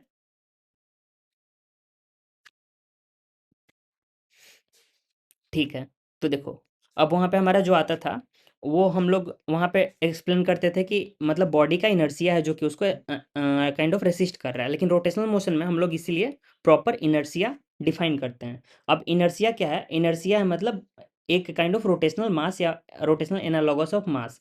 ये मतलब काइंड ऑफ रेसिस्ट करता है बॉडी के, मतलब किसी भी, जो बॉडी मान लो घूम रहा है तो उसके घूमने के प्रोसेस में उसके रोटेशनल मोशन को एक काइंड ऑफ, कोई भी अगर बाहर से फोर्स लगेगा, टॉक लगेगा, तो उसको रेसिस्ट करता है हमारा इनर्शिया। ये उसी टाइप का चीज़ है। ठीक है, अब इनर्शिया हम लोग डिफाइन करते हैं अलग अलग बॉडीज़ के लिए अलग अलग, लेकिन जो बेसिक इनर्शिया का मतलब हमारा जो बेसिक डेफिनेशन होता है, जिस इक्वेशन से हम लोग इसको डिफाइन करते हैं, वो होता है समेशन MI का स्क्वायर। ठीक है, समेशन आप लोग सब समझते हो, सिग्मा। अच्छा। ठीक है, तो इसको हम लोग ऐसे डिफाइन करते हैं। इसका मीनिंग ये होता है, अगर ढेर सारी बॉडीज मान लो रखी हुई हैं, या फिर एक ही बॉडी में मान लो एक ऐसे करके मैंने बॉडी दे दी। ठीक है, तो इसका छोटा छोटा छोटा छोटा ढेर सारा मास होगा, मान लो M1 M2 M3 करके ढेर सारा मास है छोटा छोटा। ठीक है, और मैंने ये वाला एक्सिस बोल दिया। ठीक है, ये हमारे पास अगर एक्सिस है, तो इस एक्सिस से अगर कोई भी मास है तो हर एक मास का कुछ अपना डिस्टेंस होगा, तो सारे को हम ऐड करेंगे, M1 R1 square plus M2 R2 square plus ऐसे डॉट डॉट करके MN/RN का स्क्वायर। यही होता है हमारा मोमेंट ऑफ इनर्शिया। इसको आप लोग kind of distribution of mass भी बोल सकते हो। किसी भी एक बॉडी में मास का डिस्ट्रीब्यूशन कैसे हुआ है, इस डिस्ट्रीब्यूशन को हम लोग मोमेंट ऑफ इनर्शिया बोलते हैं। ठीक है, ठीक है, अब मोमेंट ऑफ इनर्शिया मैंने समझाया, तो इसके साथ आपको एक पॉइंट और समझा देता हूँ, या फिर चलो थोड़ा देर बाद समझाऊंगा। ठीक है, अब नेक्स्ट पार्ट इसमें देखो, मोमेंट ऑफ इनर्शिया मतलब अगर बॉडी कंटिन्यूअस है तो फिर आप डायरेक्टली इंटीग्रेट करते हो या फिर समेशन को मतलब इंटीग्रेशन में चेंज कर देते हो, ठीक है। लेकिन हम लोग को वो कैलकुलेट नहीं करना है, हम लोग के पास कुछ कॉमन बॉडीज़ हैं, उनका हमें डायरेक्टली याद करना है, ठीक है। आप लोग अगर चाहो तो मैं आपको सबका प्रूफ दे दूंगा, ठीक है। मेरे नोट्स में सारा आप लोग वहाँ से देख लेना, जैसे रॉड के लिए कैसे कैलकुलेट करेंगे या फिर किसी भी बॉडी के लिए कैसे करेंगे, लेकिन वो लिटरली हमारे काम का नहीं है, ठीक है। इसलिए मैं आपको सारा जो भी इंपॉर्टेंट बॉडीज़ है सबका बता दे रहा हूँ, ठीक है। तो देखो, सबसे पहले बात करते हैं, अगर एक हमारे पास रॉड है, मान लो ये हमारे पास एक रॉड हुआ। अब इस रॉड के लिए बात करें तो इसके सेंटर के अबाउट, मान लो ये सेंटर है रॉड का, तो इसके सेंटर के अबाउट मतलब परपेंडिकुलर बाहर की तरफ, ये डॉट का मतलब समझ जाओ, ये एक्सिस जो है हमारा इसके बीच से क्रॉस कर रहा है, ठीक है। ये आप लोग इमेजिन कर पा रहे हो ना, एक रॉड है बीच में, मैंने उसके बिल्कुल बीच में यहाँ परपेंडिकुलरली एक दूसरा काइंड ऑफ एक पिवट लगा दिया, मतलब वहाँ पे एक मैंने दूसरा रॉड लगा दिया जिससे उसके अबाउट वो घूम रहा है, ठीक है।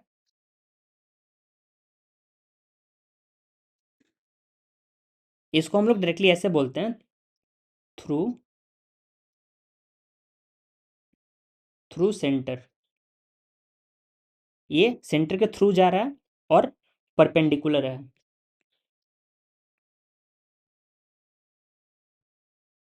ये जो पॉइंट है ये सेंटर से पास कर रहा है और बॉडी के परपेंडिकुलर है, ठीक है।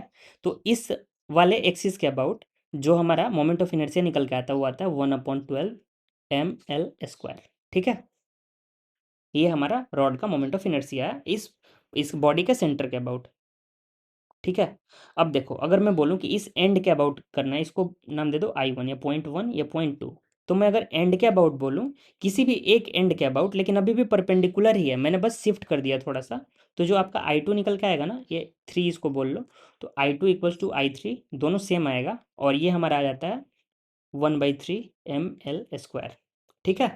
रॉड के लिए ये 3 पॉइंट्स इंपॉर्टेंट है, 2 पॉइंट तो सेम ही है, एक बीच का हमारा सेंटर वाला पॉइंट है। नेक्स्ट देखो, इसके केस में हमारा हो गया। अब इसके बाद देखो, रिंग के केस में आपको इस बार मैं अच्छे से एक्सप्लेन कर पाऊंगा। देखो, ये मान लो रिंग का सेंटर हो गया। अब बताओ, रिंग का एक छोटा मास मैंने लिया DM, ये सेंटर से कितना डिस्टेंस पे है?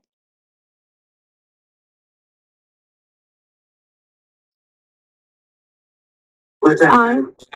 ठीक है, एक मैंने यहाँ पे ले लिया DM, ये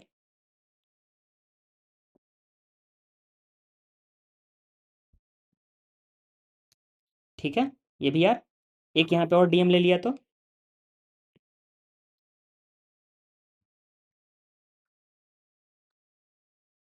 सारा R डिस्टेंस पे है, मतलब इसका जो भी मास है सबका सब R डिस्टेंस पे है, सब लोग एग्री कर रहे हो? यस। ठीक है। तो देखो, हमारा ऊपर डेफिनेशन में समेशन MI RI², तो अब यहाँ पे अगर हम इसका सम करें, DM R² plus DM R², ऐसे करके हम सारा बहुत सारा इन्फानाइट DM को जोड़ेंगे तो क्या आएगा, DM सारा जुड़ के कितना हो जाएगा टोटल, अगर मैं बोलूँ रिंग का मास अगर M है तो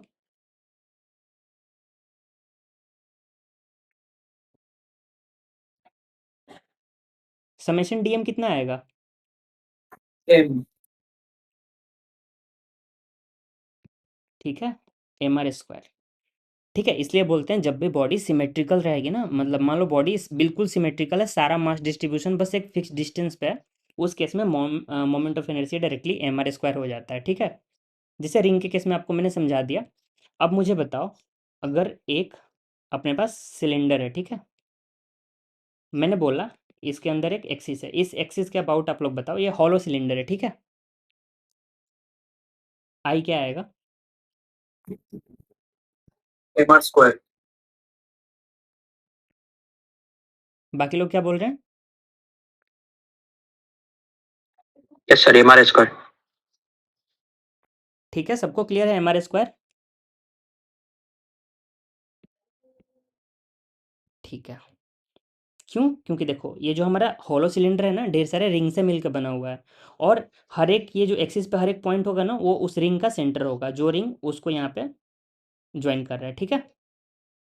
अब नेक्स्ट चलो, नेक्स्ट पार्ट हमारा, एक हमारे पास अगर डिस्क है,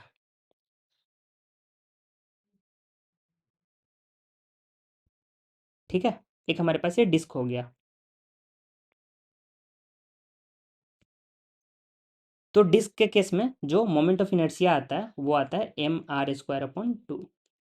अब नेक्स्ट केस आप लोग बताना, अगर एक ऐसा सिलेंडर है, ये भरा हुआ है, मतलब ये हॉलो नहीं है, सॉलिड सिलेंडर। अब बताओ इसका मोमेंट ऑफ इनर्शिया क्या आएगा? mr²/2। सबका यही आ रहा है?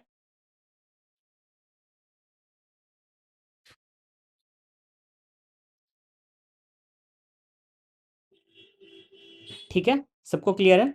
क्योंकि इस बार जो हमारा सिलेंडर है छोटे छोटे ये से मिलकर बना हुआ है, छोटे छोटे डिस्क, हर एक पॉइंट पे एक छोटे छोटे डिस्क होगा जिसका सेंटर यहाँ बीच में होगा। ठीक है, तो आई थिंक आपको अलग से याद रखने का जरूरत नहीं पड़ेगा, बस एक डिस्क का याद कर लोगे, सॉलिड सिलेंडर का हो गया। अगर रिंग का याद करोगे तो आपका इसका हो गया। अब नेक्स्ट एक केस और मुझे बताओ, अपने पास एक स्फेयर है, हॉलो स्फेयर।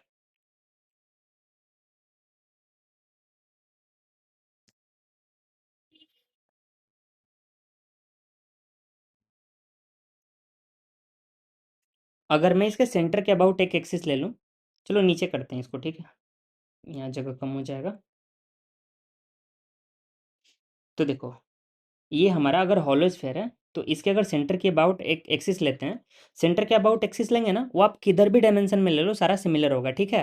क्योंकि एक स्फेयर में आप किसी भी डायमीटर के अलोंग एक चाहो तो एक्सिस ले सकते हो, सारा जो भी है हमारा सब सिमेट्रिकल होगा। आई थिंक आप लोग समझ रहे हो जो मैं बोल रहा हूँ। अगर मान लो ये हमारे पास स्फेयर है तो इसके सारे ही डायमीटर के अबाउट कोई भी आप एक्सिस ले लो, सारे एक्सिस बिल्कुल सिमिलर होंगे, एक ही जैसा सारा शेप हमारा आएगा, ठीक है। तो देखो, अगर किसी भी एक डायमीटर के अबाउट मैंने इसमें अगर लिया मोमेंट ऑफ इनर्शिया, तो आई हमारा आता है 2/3 mr², ठीक है। और यही अगर हमारा ये हॉलो स्फेयर है, अगर ये हमारा सॉलिड स्फेयर रहता तो मान लो ये हमारा एक सॉलिड स्फेयर है, ठीक है। तो इसके केस में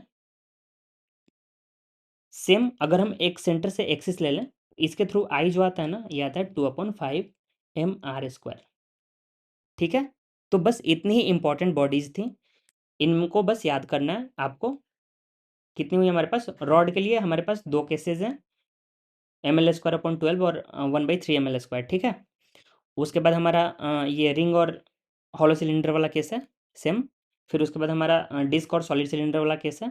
फिर हमारा हॉलो स्फेयर और सॉलिड स्फेयर, ये दो केस है, ठीक है। आई थिंक याद हो जाना चाहिए। इसका काम एक जगह पे आएगा, पता है कहाँ पे? कभी ऐसा क्वेश्चन देखे हो, एक आपके पास इंक्लाइन प्लेन है, एंगल थीटा, यहाँ से एक सिलेंडर, मतलब एक एक सॉलिड सिलेंडर ले लिया, एक सॉलिड स्फेयर ले लिया, और एक अपना ले लिया हॉलो स्फेयर। अब तीनों को एक साथ लुढ़का दिया यहाँ से, फिर पूछेगा कि सबसे ज़्यादा एक्सेलरेशन किसका होगा, या फिर सबसे पहले कौन पहुँचेगा। तो ऐसे टाइप के जो क्वेश्चंस होते हैं ना, उसमें बस ये मोमेंट ऑफ इनर्शिया आप याद रखोगे, तो मैं आपको ऐसा ट्रिक बताऊंगा जिससे आप डायरेक्टली बता दोगे कि एक्सेलरेशन सबसे ज़्यादा किसका होगा और सबसे जल्दी नीचे कौन पहुँचेगा, ठीक है।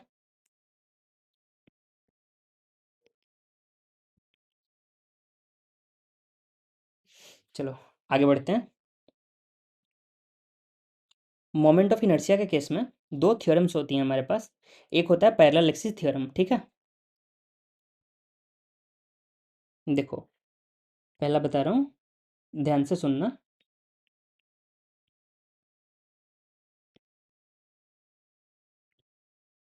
ठीक है, देखो, पहला पैरेलल एक्सिस थ्योरम ये बोलता है कि मान लो हमारे पास एक बॉडी है, जैसे रॉड ही ले लो ना, ठीक है। हमारे पास मान लो एक रॉड है, तो रॉड के सेंटर ऑफ मास के अबाउट, ये जो हमारा सेंटर ऑफ मास हुआ, इसके अबाउट मान लो कुछ moment of inertia I C M equals to कुछ भी सर्टेन है आई, ठीक है।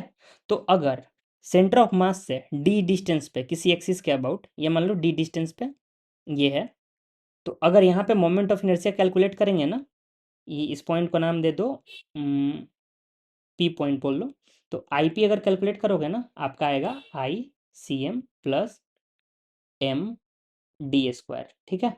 ये होता है हमारा पैरेलल एक्सिस थ्योरम। मतलब कभी भी आपको सेंटर ऑफ मास के अबाउट मोमेंट ऑफ इनर्शिया दे दिया, तो सेंटर ऑफ मास के पैरेलल किसी भी एक्सिस पे, ये एक्सिस जो होगा ना, अगर ये देखो ये axis out of the page है, मतलब पेज से बाहर की तरफ निकल रहा है, परपेंडिकुलर एक्सिस है, तो ये वाला एक्सिस भी परपेंडिकुलर होना चाहिए, मतलब ये दोनों एक्सिस आपस में पैरेलल होने चाहिए। ये हमारा अगर एक्सिस 1 बोल लो, इसको 2 बोल लो, तो 1 और 2 दोनों एक्सिस आपस में पैरेलल होना चाहिए, पहला ये है। और दोनों के बीच अगर आप मतलब डी डिस्टेंस है, आप शिफ्ट कर दे रहे हो इस पॉइंट के अबाउट, अगर आप मोमेंट ऑफ इनर्शिया पूछ रहे हो, तो आई पी आपका हो जाता है I about centre of mass plus M D square. इसमें हमेशा ध्यान रखना, ऐसा नहीं कि मान लो मैंने अगर आपसे बोल दिया कि ये आपके पास रॉड है, ठीक है, मैंने बोल दिया कि इस रॉड के एंड के अबाउट आपका जो है एम एल स्क्वायर अपॉन 3 है मोमेंट ऑफ इनर्शिया, ठीक है, इतना ही होता था ना रॉड के एंड के अबाउट, ठीक है। चलो तो देखो, अगर एम एल स्क्वायर अपॉन 3 मैंने बोल दिया, फिर मैंने पूछा कि यहाँ पे बताओ इस एंड पे क्या होगा, तो ऐसा कभी नहीं कर सकते हम लोग, यहाँ पे जो अपना पैरेलल एक्सिस थ्योरम है वो नहीं लगा सकते हैं, क्योंकि ये आई सी एम नहीं है, ठीक है। तो हमेशा ध्यान रखना पैरेलल एक्सिस थ्योरम तभी लगेगा जब सेंटर ऑफ मास के अबाउट मोमेंट ऑफ इनर्शिया पता हो, अदरवाइज हम लोग पैरेलल एक्सिस थ्योरम यूज नहीं करते हैं, ठीक है। तो देखो अगर यहाँ पे सेंटर के अबाउट हमारा होता था एम एल स्क्वायर अपॉन 12, तो उसके बाद अगर इसको एल बाई टू बोल लो, तो आई थिंक ऐसे ही प्रूफ हम लोग करते थे ना।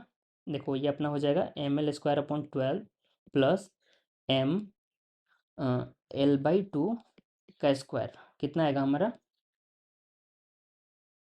एम एल स्क्वायर बाहर ले लेते हैं, 1/12 प्लस 1/4, यहाँ से हमारा आ जाएगा 3 + 1 4/12 एम एल स्क्वायर इंटू, ये अपना हो जाएगा 4/12। सही कर रहा हूँ ना, एक बार देख लेना आप लोग कैलकुलेशन,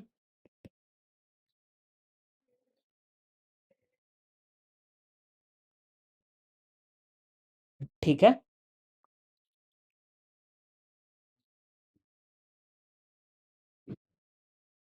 तो देखो अब आपको बस सेंटर ऑफ मास के अबाउट रॉड का याद करने की ज़रूरत है, अगर सेंटर ऑफ मास के अबाउट आपको याद है ना, बाकी आप प्लस एम डी स्क्वायर कर दोगे, तो आपको ये वाला एंड के अबाउट मिल जाएगा, ठीक है।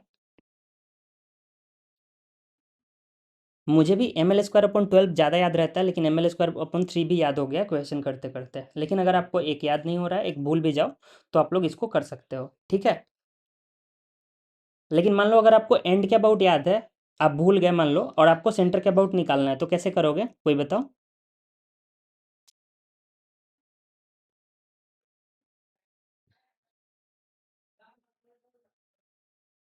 मैंने जो क्वेश्चन बोला आपने समझा, मैंने बोला कि अगर आपको ये वाला याद है कि एंड के अबाउट इतना होगा, आपको सेंटर ऑफ मास के अबाउट निकालना है, फिर आप कैसे करोगे।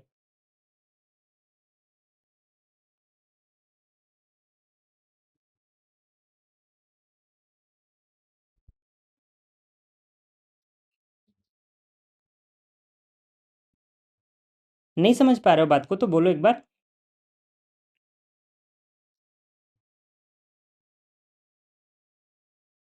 देखो मैं बोल रहा हूँ कि मैंने इस एंड के अबाउट आपको बोल दिया कि एम एल स्क्वायर अपॉन 3 है मोमेंट ऑफ इनर्शिया, मैंने आपसे पूछा सेंटर ऑफ मास के अबाउट बता दो, तो आप कैसे बताओगे, ये आप नहीं सोच पा रहे हो। देखो यहाँ पे कुछ लिखा हुआ है,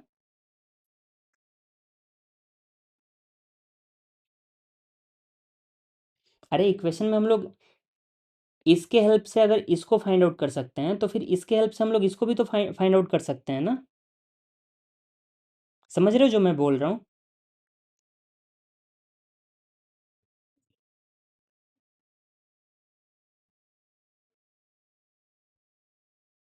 ठीक है, तो ये भी आपका सेम यही इक्वेशन है, थोड़ा सा बस रीअरेंज किया हुआ है,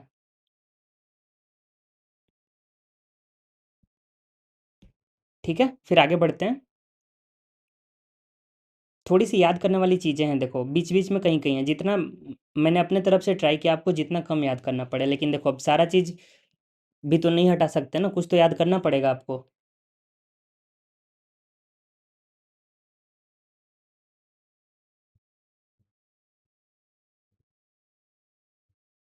क्या ज़्यादा लग रहा है याद करने में आप सबको।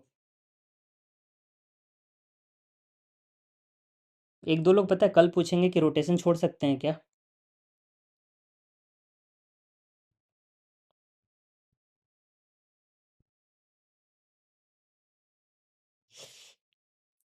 कोई बात नहीं, चलो कोई बात नहीं, फिर से वापस आते हैं अपने पार्ट पे जो हम लोग को याद नहीं करना है, ठीक है? आपका स्ट्रॉन्ग पार्ट। चलो बताओ, अब हमारा वहाँ पे हम लोग होता था फोर्स। फोर्स क्या होता था?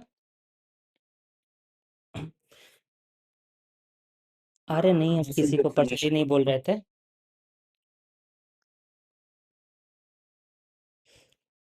मास इंटू एक्सेलरेशन, और जितना फॉर्म आप लोग जानते हो सारा बताओ, फोर्स का जो जो फॉर्मूला आप लोग जानते हो।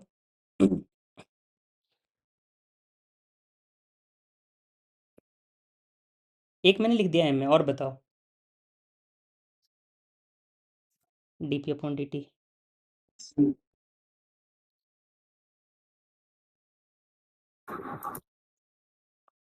और कुछ तो नहीं होता था एनएलएम में हमारा ना?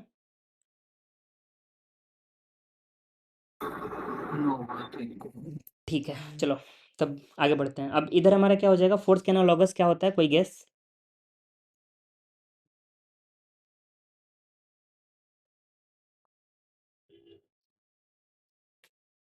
पता है हम लोग के क्लास में टीचर मतलब पढ़ाता होता था, पढ़ाते पढ़ाते टीचर मतलब क्वेश्चन कोई पूछा, फिर बीच में जैसे ही टीचर बोलता था ना और बताओ, उसके बाद कोई आंसर नहीं देता था, सब बस बोलते थे सब बढ़िया। टॉर्क। ठीक है। M alpha. नहीं नहीं, एम भी चेंज हो जाएगा ना रोटेशन में आएंगे तो। टाउ। एम का एनालॉगस हमारा क्या होता था, ऊपर में हमने डिफाइन किया ना?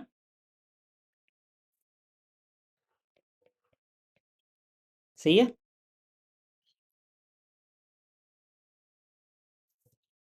अब यहाँ पे हमारा एक नया हीरो एंट्री लेगा, कौन सा? कोई गेस करो यहाँ पे। मोमेंटम का एनालॉगस हमारा क्या होगा? Angular momentum. बिल्कुल, एंगुलर मोमेंटम, जिसको हम लोग एल से रिप्रेजेंट करते हैं, ठीक है? D L upon D T. ठीक है, कैपिटल एल से करते हैं। ठीक है, तो देखो एल हमारा हो जाता है एंगुलर मोमेंटम। अब एक बार एंगुलर मोमेंटम को समझ लें या फिर पहले फोर्स और टॉर्क पे डिस्कस कर लें?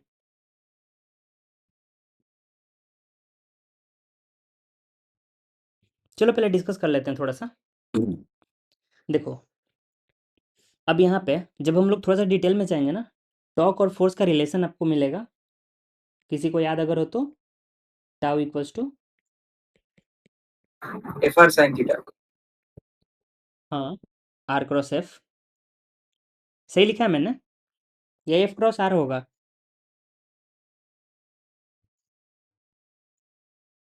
एफ क्रॉस आर होगा, एफ क्रॉस आर।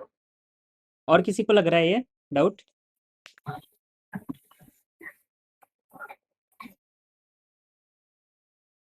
अरे भाई, इतना भयंकर मिस्टेक आप कर रहे हो, बात सेम कैसे होगी? क्रॉस प्रोडक्ट है।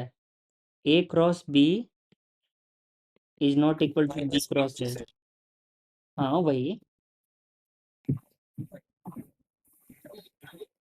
ठीक है, तो एक मिनट, हम क्या बात कर रहे थे? Tau equals to R cross F होगा, ये बोल रहे हैं एफ क्रॉस आर होगा। और किसी को लग रहा है एफ क्रॉस आर, या फिर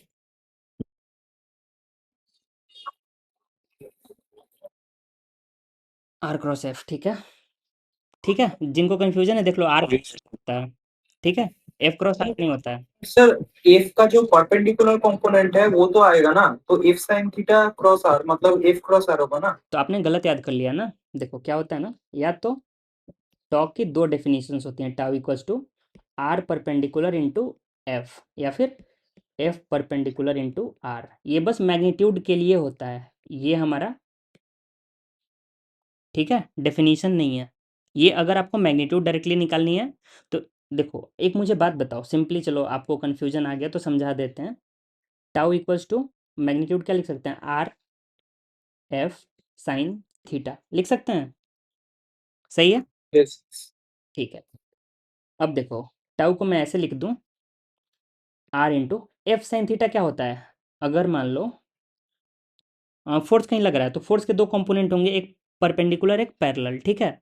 तो मान लो ये हमारे पास फोर्स लग रहा है, तो फोर्स का पैरेलल कंपोनेंट इधर कौन सा होगा? नीचे F cos theta, F cos theta, और इधर की तरफ एफ sin थीटा। तो यहाँ पे जो एफ साइन थीटा लिखा है क्या लिखा है, एफ परपेंडिकुलर, ठीक है। अब नेक्स्ट देखो, मैं ऐसे बोल दूँ tau equals to R sine theta into F, तो क्या ये गलत हो गया?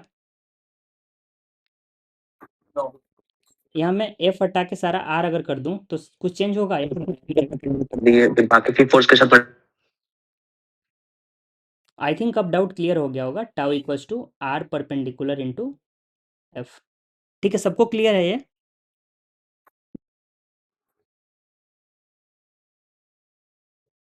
ठीक है, तो इसीलिए देखो सिंपली आर क्रॉस एफ याद रखना, डायरेक्शन बहुत इंपॉर्टेंट होता है क्योंकि क्रॉस प्रोडक्ट है ना, वेक्टर का इन्वॉल्वमेंट है, यहाँ पे पूरा डायरेक्शन चेंज हो जाएगा आगे पीछे करने से।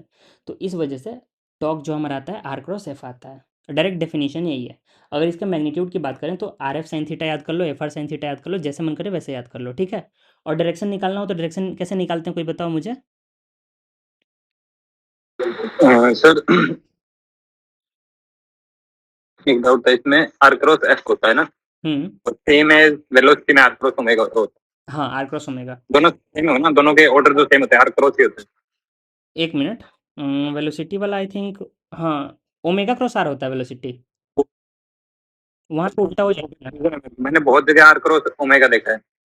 लेकिन मुझे लग रहा है ना ओमेगा क्रॉस आर होगा, क्योंकि देखो ओमेगा जनरली अगर मान लो एंटी क्लॉकवाइज मोशन हो रहा है, जैसे देखो ये सर्कल है, सर्कल में अगर बोले एंटी क्लॉकवाइज जैसे मोशन हो रहा है, ओमेगा ऐसे है इस सेंस में, तो सेंटर के अबाउट हम लोग लेते हैं ना, ओमेगा ऊपर की तरफ है, ठीक है, बाहर की तरफ हम लोग जनरली कंसीडर करते हैं।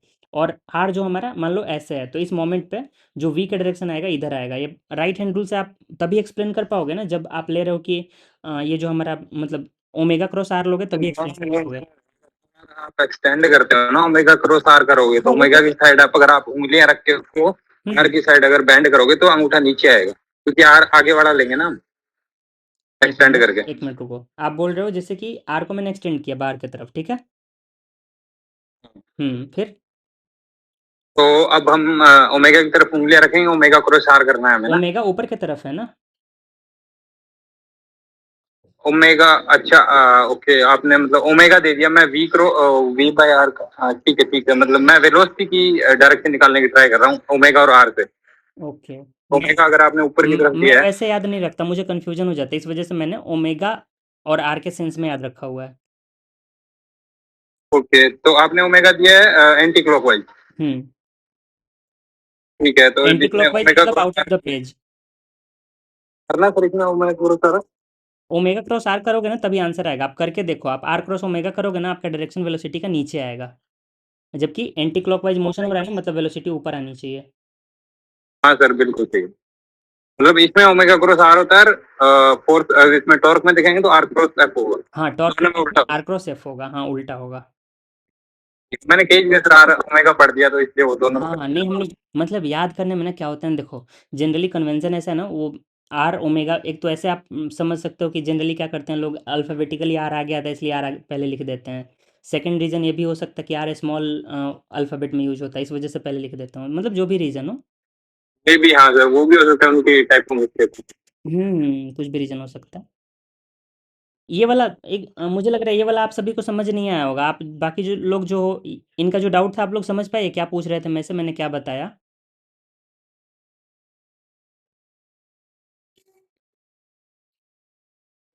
समझ गए ना, क्लियर है वो जो बात बोल रहे थे? ठीक है, फिर आगे बढ़ते हैं। तो देखो, चलो यहाँ पे लिख ही देते हैं, जो हमारा पीछे वेलोसिटी वाला जहाँ पार्ट था ना वहाँ मेंशन कर देते हैं, ताकि आपको बाद में डाउट नहीं आए। यहाँ पे जो हमारा वी आता है ना वेलोसिटी में, एक्सेलरेशन हमने कहाँ पे लिखा था?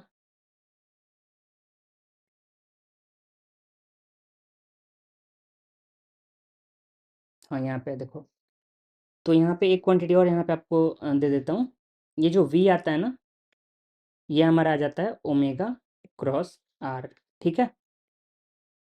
और ये चीज़ आप लोग जनरली ध्यान रखना जब भी एंटी क्लॉकवाइज सेंस होता है तो उसका मतलब क्या होता है, इनटू द पेज या out of the page?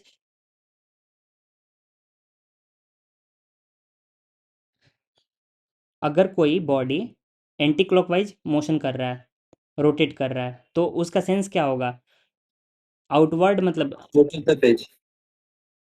Into out. Anti clockwise में आप राइट हैंड रूल यूज करोगे तो आउट ऑफ द पेज आएगा इसे। नॉर्मल मोशन के डायरेक्शन में फिंगर के कर्ल को रखते हैं, थंब का डायरेक्शन जो होता है पॉइंट करता है।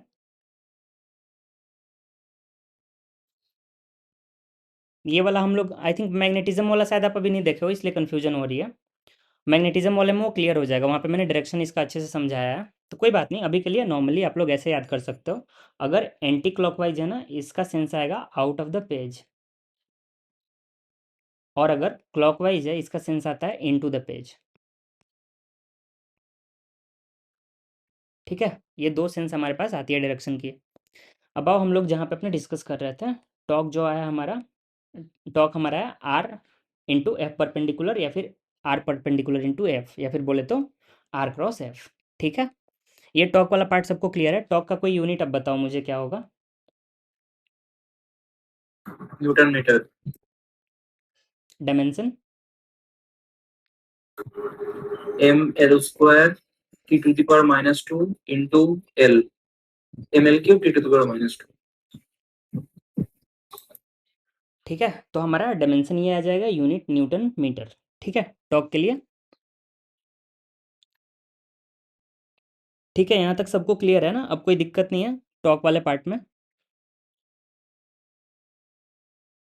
टॉक के लिए आपको बस हमेशा इतना ध्यान रखना है ना, आप क्या करो ना, आर एफ साइन थीटा कर दो, और थीटा जो एंगल होगा ना, वो दोनों के बीच का एंगल होगा।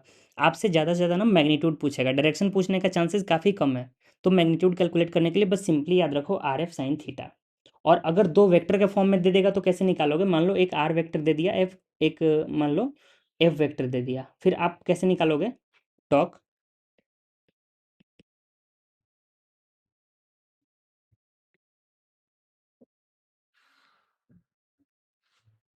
डिटर्मिनेंट, ओके, सिंपल है, सब लोग जानते हो, बिल्कुल सही। ठीक है, डिटर्मिनेंट मेथड यूज करेंगे, प्रॉपर वेक्टर निकालना पड़ेगा। अब बस मैग्नीट्यूड और डायरेक्शन निकालना हो, उस केस में आप लोग डायरेक्टली वैसे भी कर सकते हो। ओके ठीक है, चलो इस वाले पार्ट से आगे बढ़ते हैं, थोड़ा सा टॉक अपना हो गया। आपको मैंने अभी तक एंगुलर मोमेंटम नहीं बताया ना, देखो एंगुलर मोमेंटम हमारा होता है एल। जैसे मोमेंटम को मैंने डिफाइन किया था, किसी को याद हो तो डेफिनेशन बताओ, मोमेंटम क्या होता था।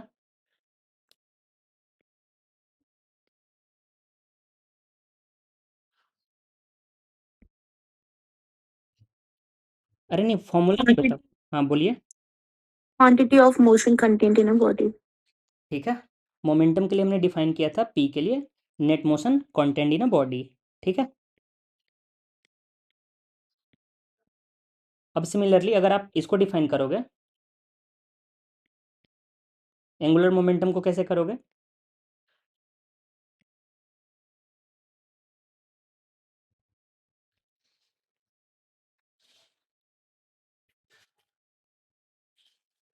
नॉर्मल ट्राई कर सकते हो एंगुलर मोमेंटम को डिफाइन करने का, सेम उसी वे में, बस यहाँ पे ऐड हो जाएगा थोड़ा सा।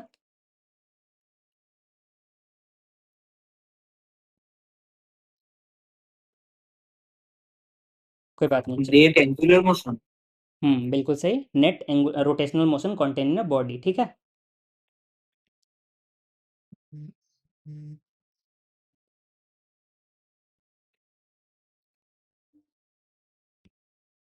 ठीक है, बिल्कुल सिमिलर सिमिलर है, याद रखने में दिक्कत नहीं होगी। देखो, जितना मोशन मतलब हमारा ट्रांसलेशनल मोशन बॉडी में होता था, उसके टर्म में हम लोग मोमेंटम को डिफाइन किए हुए थे। अब हमारे पास रोटेशनल मोशन आ गया, तो एंगुलर मोमेंटम हमेशा रोटेशन के केस में ही आएगा, इसलिए हमने बोला net rotational motion content in a body. ठीक है, ये हमारा एंगुलर मोमेंटम हो जाता है। अब यहाँ पे जो हमारा मोमेंटम होता था P equals to M V, आप सबने बताया। अब देखो यहाँ पे थोड़ा सा चेंज आएगा, यहाँ पे एल इक्वल्स टू मास का एनालॉगस आई, वी का एनालॉगस ओमेगा, आई ओमेगा आ जाएगा। अब एंगुलर मोमेंटम की यूनिट क्या आएगी।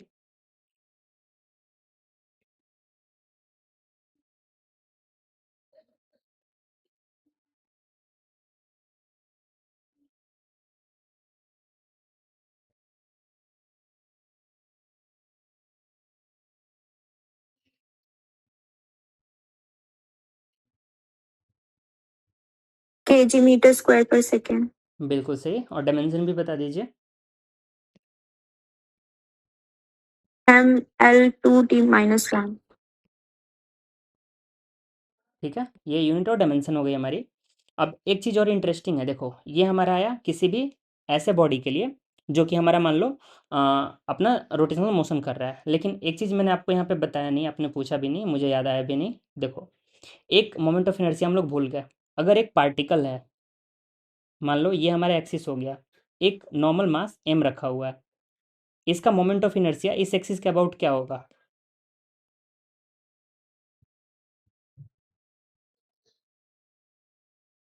ये एक पॉइंट मास है m।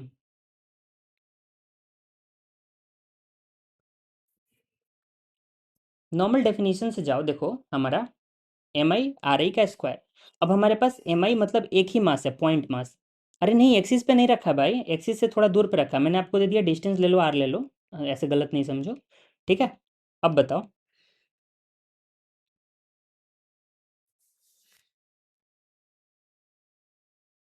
देखो जब छोटा छोटा मास था यहाँ पे, हम एक मास के लिए क्या लिख रहे थे, D M into R square लिख रहे थे। अब यहाँ पे देखो ना, यहाँ पे तो आपका पूरा का पूरा मास कहाँ पे रखा हुआ है?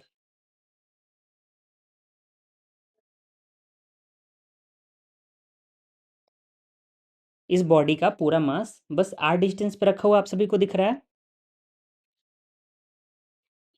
एम आर स्क्वायर, बिल्कुल सही। ठीक है, एम आर स्क्वायर हो जाएगा इसका मोमेंट ऑफ इनर्शिया पार्टिकल का। ठीक है, पार्टिकल के लिए मोमेंट ऑफ इनर्शिया सिंपली आप लोग ध्यान रखना, बस पार्टिकल का मास इंटू डिस्टेंस का स्क्वायर। एक्सिस से डिस्टेंस जो भी होगा, परपेंडिकुलर डिस्टेंस हमेशा ध्यान रखना। अगर मान लो पार्टिकल मतलब जहाँ भी रहे, बस परपेंडिकुलर डिस्टेंस लेना है, ये जो शॉर्टेस्ट डिस्टेंस होगा वो आपको लेना है। ठीक है, आप लोग कैलकुलेट कर लोगे किसी भी पार्टिकल के लिए। अब यहाँ पे मैंने एक पार्टिकल मान लो और रख दिया एम मास का। अब बताओ इस सिस्टम का मोमेंट ऑफ इनर्शिया कितना हो जाएगा? सेम डिस्टेंस पे मैंने रखा एक और मास।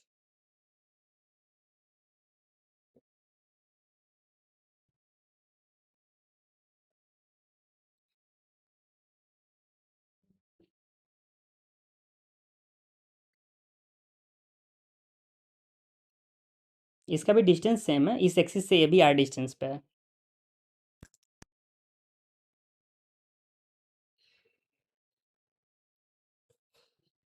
सिंपली जितना आएगा, देखो हमारे फॉर्मूला में ही था ना। हाँ बिल्कुल सही, 2mr²। आप यानी कि समझ रहे हो फॉर्मूला को बिल्कुल अच्छे से। एक इस कॉन्सेप्ट को देखो समझना बहुत ज़रूरी है। जितना भी इंडिविजुअल मास है, एम आई आर आई का स्क्वायर, समेशन का यही मतलब होता है ना, हर एक इंडिविजुअल क्वांटिटी को हमें जोड़ना है। समेशन मैथ्स में जो हम लोग यूज करते हैं उसका मीनिंग इतना ही होता है, हर एक पार्टिकुलर हर एक इंडिविजुअल क्वांटिटीज़ को इंडिविजुअली एक साथ पहले मल्टीप्लाई करोगे फिर ऐड करोगे। यहाँ एम आर दे दिया ना। हाँ ठीक है, मैंने मास सेम दिया ना, आई थिंक दोनों स्मॉल एम ही है ना, डायरेक्टली हो जाएगा 2mr² प्लस mr²। तो ये चीज़ आपको ध्यान रखना जरूरी है। पार्टिकल वाला छूट गया था, यहाँ पे लिख लो पार्टिकल। ये पार्टिकल वाला केस तो रिंग वाला केस सेम ही है ना। देखो सारा मास अगर आर डिस्टेंस पे है, यानी कि अगर यही मैं बोल दूँ ये m/2 है, ये m/2 है, फिर तो हमारा mr² ही आ जाएगा ना। ये जो हमारा हो जाएगा m/2 हो जाएगा, ये भी m/2 हो जाएगा, ओवरऑल हमारा mr² आ जाएगा। समझ रहे हो ये पॉइंट? सिंपली हमें इस फॉर्मूला का यूज करना है, मल्टीप्लाई करके समेशन करना है। एम आई आर आई का मीनिंग इतना है, पहले M I into R I करना है, फिर जितना हमारा एम आई आर आई वाला टर्म आएगा सबको ऐड करना है। इसलिए मैंने नीचे लिखा है m1r1 प्लस m2r2 वाला, ये ऐसे सीरीज कंटिन्यू हो जाएगा। ठीक है, तो आपके पास जितनी भी मासेस देगा आप डायरेक्टली सबका मोमेंट ऑफ इनर्शिया ऐड कर दोगे। चलो ठीक है, अब ये आपने पढ़ लिया, तो अब अपना पार्टिकल का एंगुलर मोमेंटम एक बार हम लोग निकाल लेते हैं। ठीक है, देखो पार्टिकल मान लो एक है। हाँ बोलिए। एक डाउट था मेरे को एंगुलर मोमेंटम में। हाँ। मान लो बाई बाई लो जाते हैं ना, हम्म। तो जो ओमेगा की यूनिट है वो रेडियन पर सेकंड होती है। हम्म। इसमें अगर हम वैसे निकालें तो केजी बटे रेडियन पर सेकंड होगी ना। और लेकिन आप अगर वो टाइम पीरियड वाले फॉर्मूले में करते हो तो फिर तो सेकंड सही है। नहीं, अगर डायरेक्टली ऐसे भी आप करोगे तब भी सेम यूनिट आएगी, यूनिट चेंज नहीं होगी। जैसे आप बोल रहे हो, आप बताओ कैसे बोल रहे हो। सर हमने आई की ले ली केजी मीटर पे, हाँ ठीक है। केजी मीटर स्क्वायर, ले ली रेडियन पर सेकंड। रेडियन पर सेकंड, केजी मीटर स्क्वायर पर सेकंड, ये हमारा आया यूनिट ना। जी। हाँ तो सही तो है, रेडियन वैसे भी हम लोग जनरली इग्नोर करके ही चलते हैं, रेडियन को डायमेंशन में भी हम लोग कंसिडर नहीं करते हैं ना। आप और कैसे बोल रहे हो, कैसे अलग आएगा टाइम पीरियड से? नहीं नहीं सर, सही हो, टाइम पीरियड से सही आ रहा है। वो मैं बोला था कि टाइम पीरियड से सही आएगा, क्योंकि वो t equal to 2 pi omega होता है ना, तो ओमेगा की इनवर्स सेकंड हो जाएगा। अरे नहीं, ये बेसिक ये दिक्कतें ऊपर में भी आएंगी कहीं कहीं पे, जैसे कि डायरेक्टली ऐसे यूनिट से जाओगे ना, ये रेडियन हर जगह पे मैच नहीं करेगा, क्योंकि रेडियन जो है ना, देखो इसीलिए हम लोग पढ़ते हैं प्रिंसिपल ऑफ होमोजेनिटी, जहाँ पे पढ़े थे ना, उससे हम लोग इसको एक्सप्लेन करेंगे फिर इस चीज़ को। ओमेगा क्या सर, वो रेडियन इंक्लूड नहीं होता है ना हाँ, फंडामेंटल। बेस यूनिट में नहीं है इस रीजन से। डाउट है सर। हम्म मतलब मोमेंटम का डायरेक्शन हम जब निकालेंगे, हम्म वो अभी निकालोगे सर कि मतलब मैं जल्दी पूछ रहा हूँ। नहीं, आगे इसको कर लेंगे, डायरेक्शन इसका देख लेंगे। इसमें भी फिर आई क्रॉस ओमेगा होगा ना? इसमें आई क्रॉस ओमेगा होगा आई का भी नहीं नहीं, होगा, हाँ, आई का आई का भी डायरेक्शन नहीं होता है, ओमेगा के डायरेक्शन में ही L हो जाएगा अपना ना डायरेक्टली, नहीं। Scalar into vector. जी। ठीक है,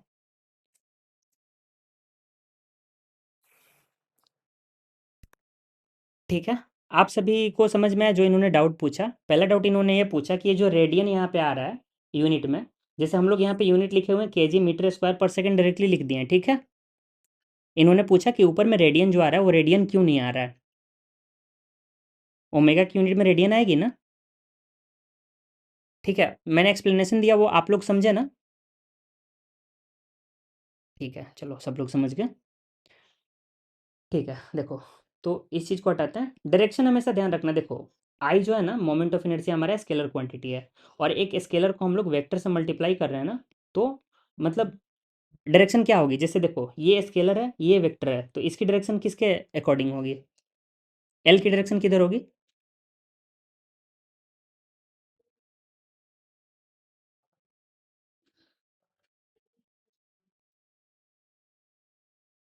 देखो अगर मैं लिखता हूँ vector p equals to lambda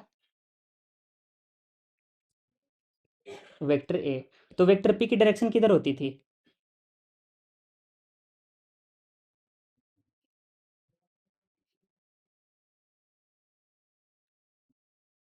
a के अलोंग। इसमें आप लोग को डाउट है? आई थिंक नहीं होना चाहिए। ये तो वेक्टर का मतलब बेसिक सा है ना, कि देखो किसी भी वेक्टर को आप लैम्डा टाइम्स समथिंग करके आप लोग डायरेक्टली लिख सकते हो, ठीक है। तो उस रीजन से हम लोग डायरेक्टली लिखते हैं, जो वेक्टर ए का डायरेक्शन होगा ना, वही वेक्टर पी का डायरेक्शन होगा, ठीक है। किसी वेक्टर को स्केलर से मल्टीप्लाई करने से उसका डायरेक्शन चेंज नहीं होता है, बस उसका मैग्नीट्यूड चेंज हो जाता है, ठीक है। देखो अब अपना जो एल का डायरेक्शन होगा वो ओमेगा के अकॉर्डिंग होगा, ओमेगा का जो डायरेक्शन होगा वही एल का डायरेक्शन होगा, लेकिन वेक्टर के सेंस में बस बेसिक जान लो, वेक्टर के सेंस में पूछेगा नहीं आपको, बस फॉर्मूला याद रखना है आई ओमेगा, ठीक है। उसके बाद नेक्स्ट देखो, अगर एक पार्टिकल के लिए एंगुलर मोमेंटम जब लिखेंगे तो आई के जगह पे हम लोग क्या लिख देंगे, एम आर स्क्वायर लिख देंगे, और ओमेगा के जगह पे वी अपॉन आर लिख देंगे। क्लियर है ये वाला पॉइंट? ठीक है, अब देखो आर से आर एक कैंसिल हो जाएगा, तो पार्टिकल का एंगुलर मोमेंटम आ जाता है एम वी आर, ठीक है। ये ध्यान रखना, जब आपके पास एक पार्टिकल दिया हो उस केस में जो पार्टिकल का एंगुलर मोमेंटम निकल के आता है वो आता है एम वी आर, और किसी बॉडी जो रोटेट कर रही है उसका आता है आई ओमेगा,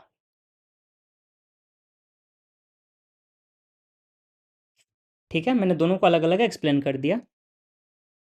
आई थिंक 4 बज गए, आप लोग थक भी गए काफ़ी ज़्यादा। मैंने ऑलमोस्ट ख़त्म कर दिया है, ठीक है। इसमें थोड़ा थोड़ा चीज़ बाकी है, जैसे कि मोमेंट ऑफ इनर्शिया का एक थ्योरम बाकी रह गया, परपेंडिकुलर एक्सिस थ्योरम, और थोड़ा सा रोटेशन का जो मतलब आगे वाला पार्ट ना, थोड़ा सा काइनेटिक एनर्जी वगैरह वाला, और फिर से पावर वगैरह वाला, वो वाला बस बाकी रह गया। आई थिंक आधा घंटा और लगेगा, ठीक है। तो उसको हम लोग कल कर लेते हैं, कल करके ख़त्म करते हैं, और साथ साथ ग्रेविटेशन भी कल ही ख़त्म कर लेंगे, ठीक है। सेशन को एंड करते हैं, आप लोग करिए क्वेश्चन प्रैक्टिस करिए, और क्वेश्चन मैं सेंड कर दूंगा, ठीक है।